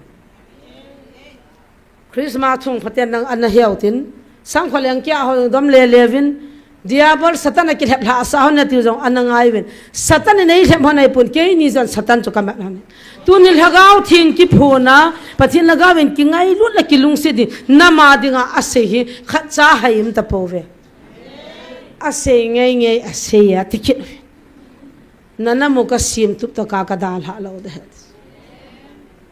anninga mi hi subo ya sugi chana khusunga chen dan to hobung dan sim thua kana mi hi sol ta lo din ati wahin hagau mi tian chi cho pal ki ha asapove hilei sena special nang ini vui lo la chen ki vui na di ha angai ta ihung ui pha lamin the dan tin vui do ta ta akuna ui cho koi di ngai ta ai lo la wa cha te ni nen tin ni sai ta ta thi ki cha pathin ki ho ngai ta na thi ni la ka vui lo ri nei we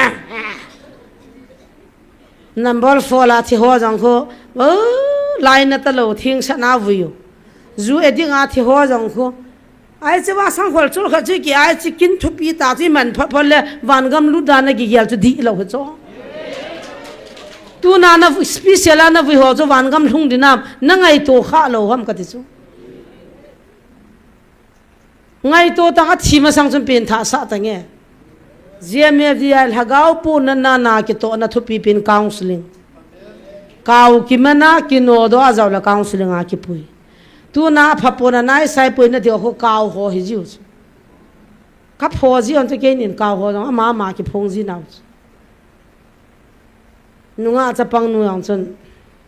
hoi lang la avian ki se da tan tin ka that nom naw kho jong me ti se ki ho ta bang tam na dungan ka ha that nu vet ka ki tho ji ve ti sa a ki tho ho minan se chu tha si nam da tu na chi la ya ngam ta ki pa da la sa ding thei lo la sa hung ngam lo a ki ko jong la ding ngam lo wa mi dem ho jong ko ki ho mi he hilai mun thiang lai la sa he ha sa ve khalanin jong sa vin a vialin na ding ngam kit te hi ve thu se ho jong hilaya pha sa din diu ha sa vin ki phin na din ki lep na din a holovin na demovin hilai mun dal ha jong mo ve ke nin ka se hilo pu ka siap chil de hetis taw na me a ha nin a thing lo hoding in a ha e ke ho kam thei ji po ve te zo hilo cho heya chu tu nin ka chang se hon hi jong lang nam pia dinga ka taw na han ka nga hon lo de ka changa na ki gyal ha na tong kai hone ke ni se taw jong la kho poe na bon vin pul chai ke vin kho ka sa poe patheni ko naw chu I he chila tun sot gam chan de ti I he ja chu ki hang sane adam chan vai taw na tui che je a su gan the tam chan vai taw na tui che je zaniang sung do panin ho sohon sung do lai taw na manga hung ji pa cha ko win cha om savin taw na manga ka chi ni ngai da mentin ho so ko mangai da ma ki thum ho bung dan to khosung dan to ki to lovin kam ta ya ta ngai da ma ki thum so hi chi cha don ho le hi chi wa ngai dam ki thum sa hi chi song do ka diarrhea ka ji do he pathin an tu nam chi khupia chu thagau mang ki se mam thagau mi ki se mam ka vet go ne hi ching ho cha don thei ho sa ki ti chu itabang lunggel ne ei tadam mol kwan ho sa pu chu pa cha num chula ka gyal mi hing khat adam ji a taw na man ja khusunga no ro ring ki ti chu mi ching hi chol hagau mi cha het do ha chu song do ho sa pu jong na ki gyal pha de khavin ni ha chun cha om sa an hilai taw na mang pa chan ngai da ma ki thumi henu chen na ding khosa na ding ni ngai to pi ne ka hung do dai tai tin tai kho lin ho ja nam phai ki ho pi ngai in tin an no do lom ho dinga ku ki gam lin ta ong na lai in sang som ni chen na thei ke nin jong gam kan nei hone amen all mo hi vina ka ti akiana zanga hoina ki sala sang som ni wal ki chang thei de pathian ei pi hon ga ma hu khulin ta ho jong nai cha cha na dim senin all mo lo ding hi taw na man ja ki no do mi hing ki ti chu wana san ding alal lu khu li nai ta man gam ni le no ro ho tong ki to khom dekho ka ti anup di dan na ki chi khom de ko la thut tan naung ki ding khom tho nom di ta ho ka ti hita bang chang khaw chu mi wang pha nei ve ha pan ki pa win ta ten mu pang chu hung do ding nam hanin hilai muna ke ko ma hi tip kim lo hom ja hi mun hi ong pun na chen na thela to jong ho sa pa dim she nei bo vin dim she ne lung niao hi vin ka ti e o hin ho bu hi phut le ti hu ya ki phut nom lo cho tu na pa kai ho chi pathin ho bu chu me thu ngai ta lo am sa jesu christa ta asana jesu mina tau khom ho chu kiloi khom na chu ho bung ki ti pathin chen na in thing di ta chu ke yam ta si pathin chen na in thing ho in di ta ke yam tan nanga am tan hi cho si kiloi khom na in chu ho in ti we khuna ki sa ho in hi ji khuna ki sa ho in chu i dal hala bong kul hi jing phai langa ho in ho ko ke vele kel cho ho bong ho kul ta ve ta ho in ta lo pi chula awang pakai ho in di ta chi hi mang thei lo koi ma cha na su mang thei lo koi ma cha na la do thei lo pathin ho in he chi hi chi nei jun pathin thang van lang hi chi ho in na chu pakai ta na ki ho jing ke chu ho in kai nei chula je mef dai ho in kai nei ve na ho in na pakai ta chun na ki ho jing he amen ho in di tai nei na ve khuna ki sahon ki kang la kho po ye he chun tu ni hin yelu ti nam dam na ding de wa le nam lam kai hon lung yel tha nei ut zo la na lai ki dam naw pai hau hitin hichi zia mev di ai muna pa kai ni hung vil naw he lung se tan avelen a than sei kin in kate zanin ke bi sia I pau to lam kai lin pin pa chu mi khata ki hovin adang zo si chu ka het him nan mina seile achi ho si khu doya bol ngola ti hu ka gi chai ke bi salim pin pa gi cha la dang hoi te ta ding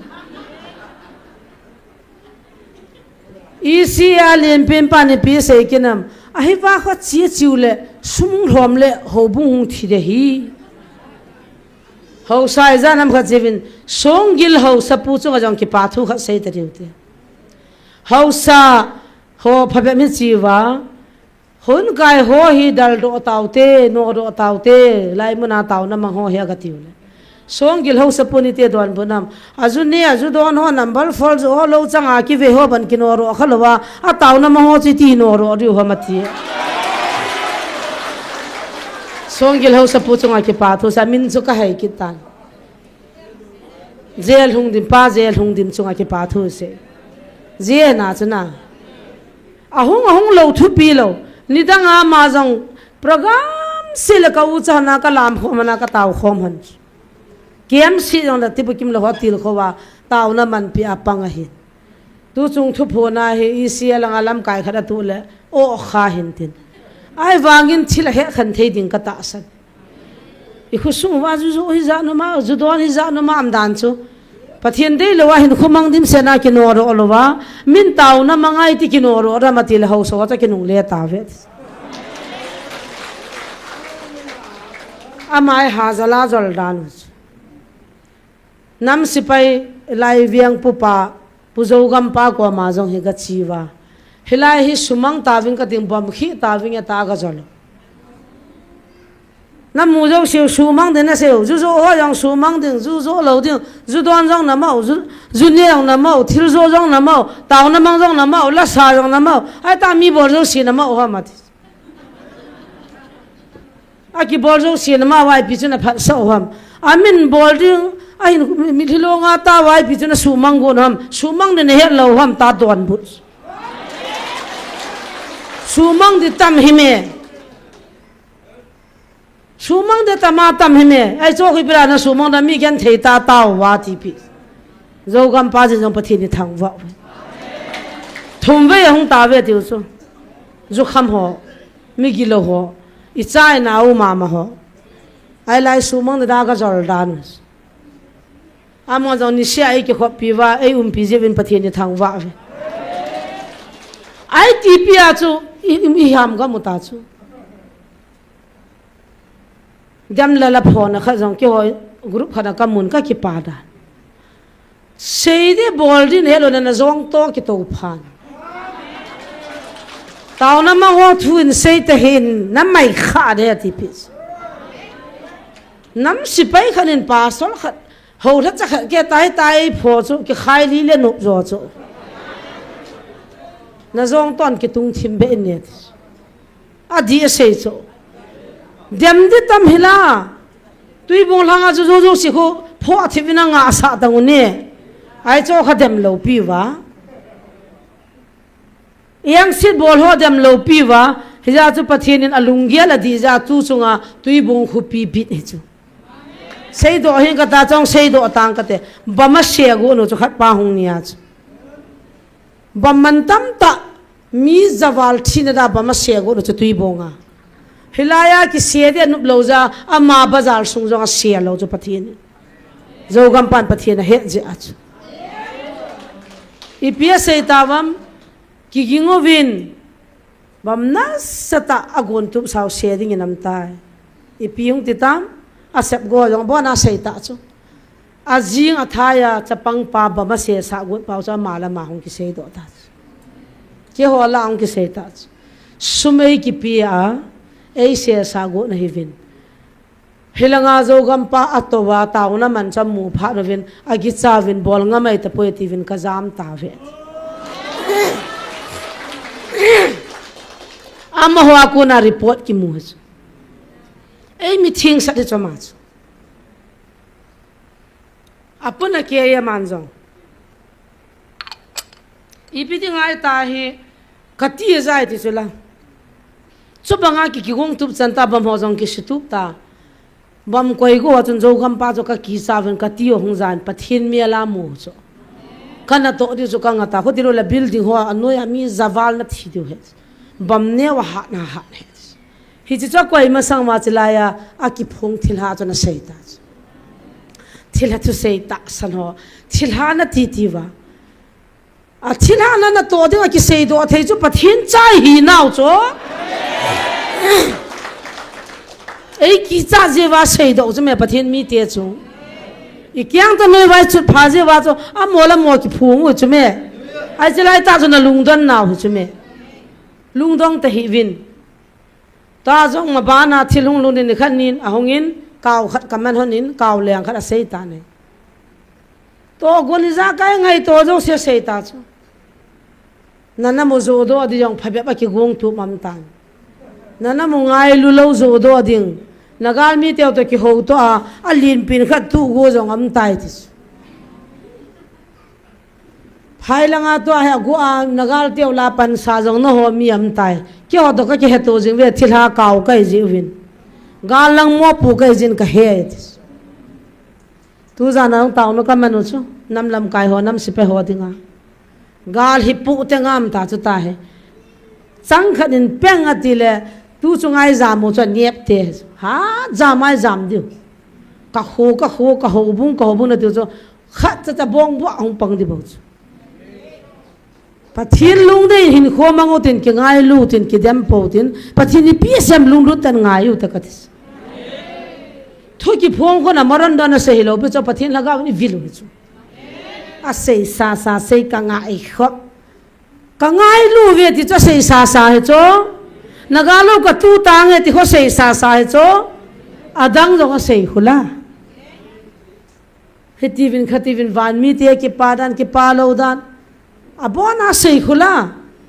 hi chu izui vai ta sanwa phat ta ingai ngai e kan sei so tan tam pi ka thil chit na mo nei da ka hung din ji chun tu ni poina adang hi pona bula bible an sim do che ex bungli chang som logo ma pa na som ni chana isimu chu hi chi cho bule ama ho bol ta bangla aki bol thei ta pon bol mo ki danga bol ta win thu zo sila he ta win hina chu I lo ding ham ta alung gel wa committee to cho chwa ho hil ho hi lam kai ho hi ai le dan tangutin amani hi manutin alu la jesu mong cho amin pha lo na ding in sei taw te jesu min pha ai vin ti taw te ativa hospital le zon chu ma tu ma ata san zo si ta tun su thip te go no cho ami pi hon kamu sei lo thei kai po ve thip thei ta po nge ativa tu nai ho ta bangai peng kin ho hi lo lam kai hon su thip taw te venin ko yo tin dan po so tin khusunga no ro taw te ati I no ro zo lo I no ro ta ta vo I pi thong am viau ta ka ti chme alla amba ho hi ta sano da che na ti a ha che ovina ti je cho amu chit pha wa cho ki khom na lam lin dung na sana piang ta cho pital hin jesu cho pathen hi ta sei ama ti lo wa hu hing na dang min dang am poi ta asak tho ai cho ma che au cho ai cha jesu chen hu hing nam lo la kyang lam kai khat kai me thim pu kai me ke ko ma hung tho ati hi cho ai wanga mon jesu chi hin na lam pi he amai jesu I pathian mong he ama tai lo dang poi ta sak tho tu na zia me dai hu ngang ki sam tho ni khana me zo nu pi khat ana kin ni ro na sa chala tu ibonga pala la ka chi cho wo chin khulam ho nu a chin khulam ka ho khai ve mu jong ka mu khai he ti chan ka chi ta na thi taw na jo ka jaw ji he jesu mena nam pia dinga ka na ma ding le kya dinga ka pathin ko ma taw ka nai tho jawam wo second chin khulam ami phinu jong khu ni ja na mam so ima ama de khon chin khulam ho ni na khana song do a hlai ki khom jing pa ji no chun phone a ka bon wa ka ja wa chin khulam ki ni nei no ka ji pa hong ki pui tan ne phone a chi wa chan kol ki na he vo kamu si ngai da mu vo hau so ni ma no wa la ka lu hang be sa ngai dam chai om sa ji wa chi ta cho ka hu ha mai bu ve wai pu zo ni pi na sei no an ho pila ngai dam an ki thum gang chan ai ta cho ji chai ho ga mu ta cho chin kholam ho wa chi ho tiu chu me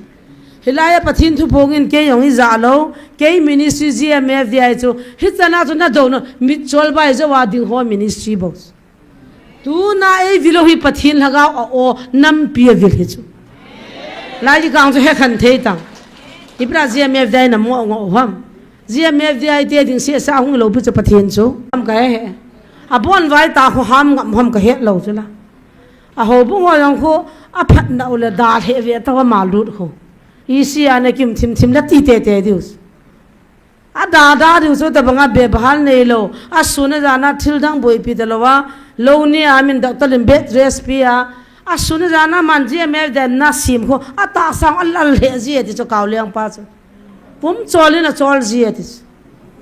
ai wanga ko thang to ma hilanga viewers a hol cho lagaw thum ta lo subscribe na bolwa na view pi ho days tu kal ji me de group ma khun aven nom tan nam la dang lo nun langa zo la vel na bon va view na piu la tam wal suma hamu alu la pum vet in vet pi vin ka tiskon khat chan ka vet ngai lo pi pum vet na vet lo de chu vet pi lo de chu zan ni donga video khanan sim khu mi sang ni yong thing lo tu chana gmf de an dam la chana pe na sang som thum ring ya ai chu kho pui pi son nyaw ding jong khun taw pi uten alung jong an ya min jong an yaw vin dam lo ki zan hin bed dress hi bovin pathin o za dam na ne ya hung ki le do ani khu khala chilai muna a test am nian shading ho ka nga alale hiya so lam kai ho adien ho hil mi pui ho reverend pastor ho ni het deu chu inam gal jong ki chai nai pon nam pi dinga tauna galum lai ta gal ki chai nai lo na galo ka tu kha pi ve na hodin na galo ki chai de do asei ho la ji het ngai chu gal mo ki chai ta ya ti ta khu pang ki ba pu pe sa ho ta ki nu chu tu chani galo ei kham pi le nom tai time thei gal ki chai hi chu nam dan chu ấy tu ki biểu ima sango sa that na lai izot diu va na lai pakai alunga hello le sanga kho chi ang lung na lai de nat na hi si za chum chum za hung lang na lai de hi chun ata san kham hon lungil tan pathian bealutin ho hil hon jong na mi su gan theo gam danga tu lai ta hin gam danga Christian ho ki su gan the zan hang chun ka loi ho ki khomna Punjab la hoin khat a su chim na bang police hoi tin na dingu vena su chim sa ven a su se pha ven chi don a ti ven a chi ta tang jo ka chi ma cho ding mai mai yo million pen pau India ga ma lian pen pa cho hun sung kha na lu nin na a ki cha khanum ti na cho a ki cha pa na mu na dinga cho hun sung kha na ga lu ni ja a ma hun sung a lu ka cha dang se sen hun dang cha su si a chala dan chana mu ba a ma cho hun kai da na ko gam dang a pa na mu dinga ko ki pu sikit cho na ai wanga chu hilanga ha dang si sin hoina su sin wa Christian ho su gi ma wa khat pa de chen pastor pa lo lam ma na yang bol cho he che wa chu mi tam pi a eo ho khu Christian hilo Hindu ma ma lu hang wa eo min pathian ho wa taw na manga hi chi takalu pa ni pidana su boi ham ibina min la sa ki pa Hindustan dan to ki to lo ham ki pa chu tao na man Hindustan dan to ki to lawai pa na bom tia eo ho khu Hindu mama hu ya theiwa pathinan til do de so tu lai ta sip sei non gam danga Christian do hon Christian ho ha so asu gan theu hilanga ang lu thelo je wa hilanga pastor hon Christian ho ha so ai su gan theu ho tha cha hon title nei ho lo nei hon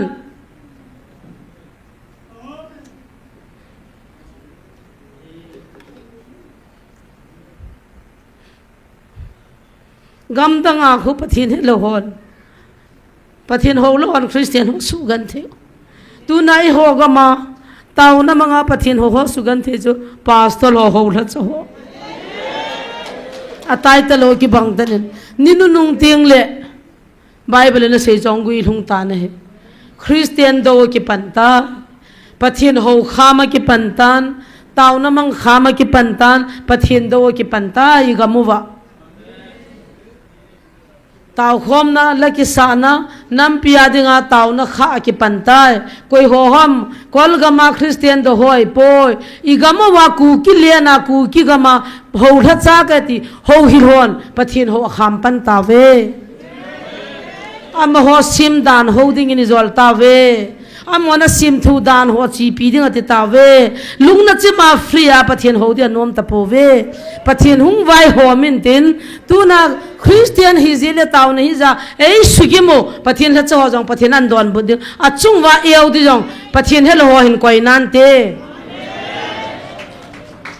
hindong na vin te Hindu Muslim hon pasal ho hindong vin te taw na man chon sinam la sa chon sinam ipira na ma man ti ni le itina don but di vem pakai na sei di mi hin koi nan te tu ni ho tha cha ho ding jong taw hotin mi malen jong gyal do jing ho heten Christian do ho Manipur jong Churchanpur jong ong thong ta ve ne he chana mo ding jong taw tin inna modama ibon wa pathin ka mi hun the ding jong taw hotin lungil tan sot he ton la taw na tun kan la sot mo mo hin nei he the mun lang cham cha sot lo taw khom na ga ne yotin tu na point hung ki pisi se ding chun taw se ne ke man ne ka ti pha chai na hetan te lungil na taw hotin pital le zon do ho hil ho chu am ho dana ki sung ho ding in taw ti tu na pathin thagaw o to satan o he khan the le ho ding in taw ti oh hallelujah amen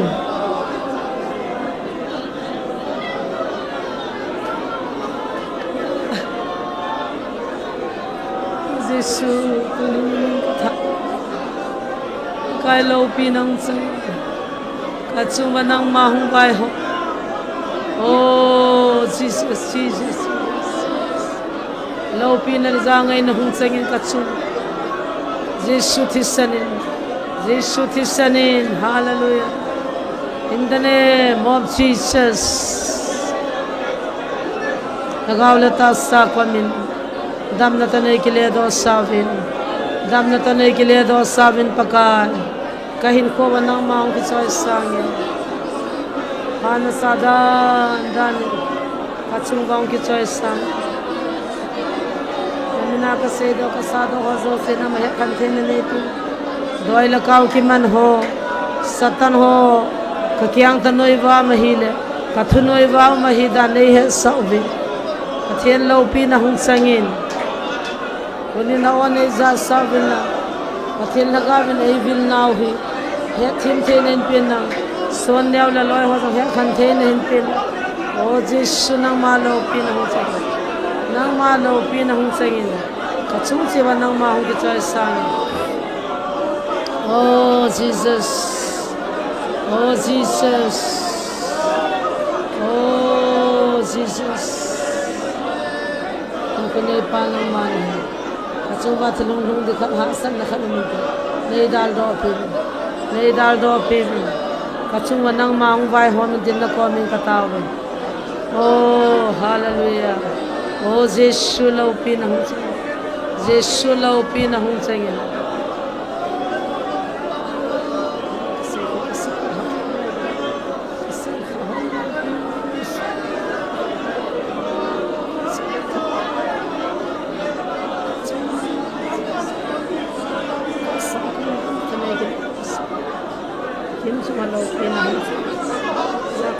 Thane ka pathian na zang de lo pin sang tin ka phan na ho je sang zon nang kan tha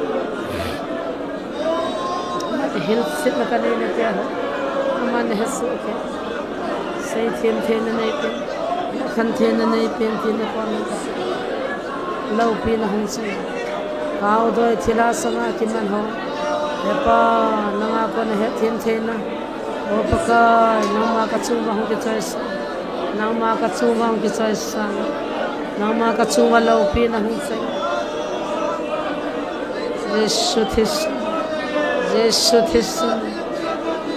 Jesus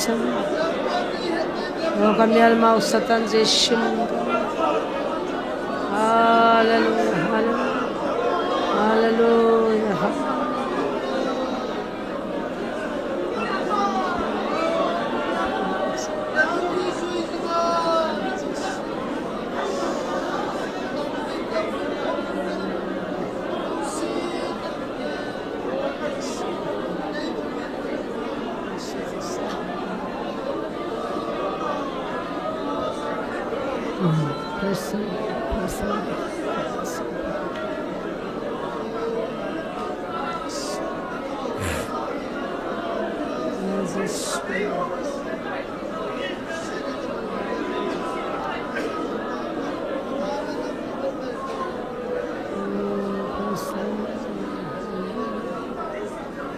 Hallelujah pa nang kan thang wa ve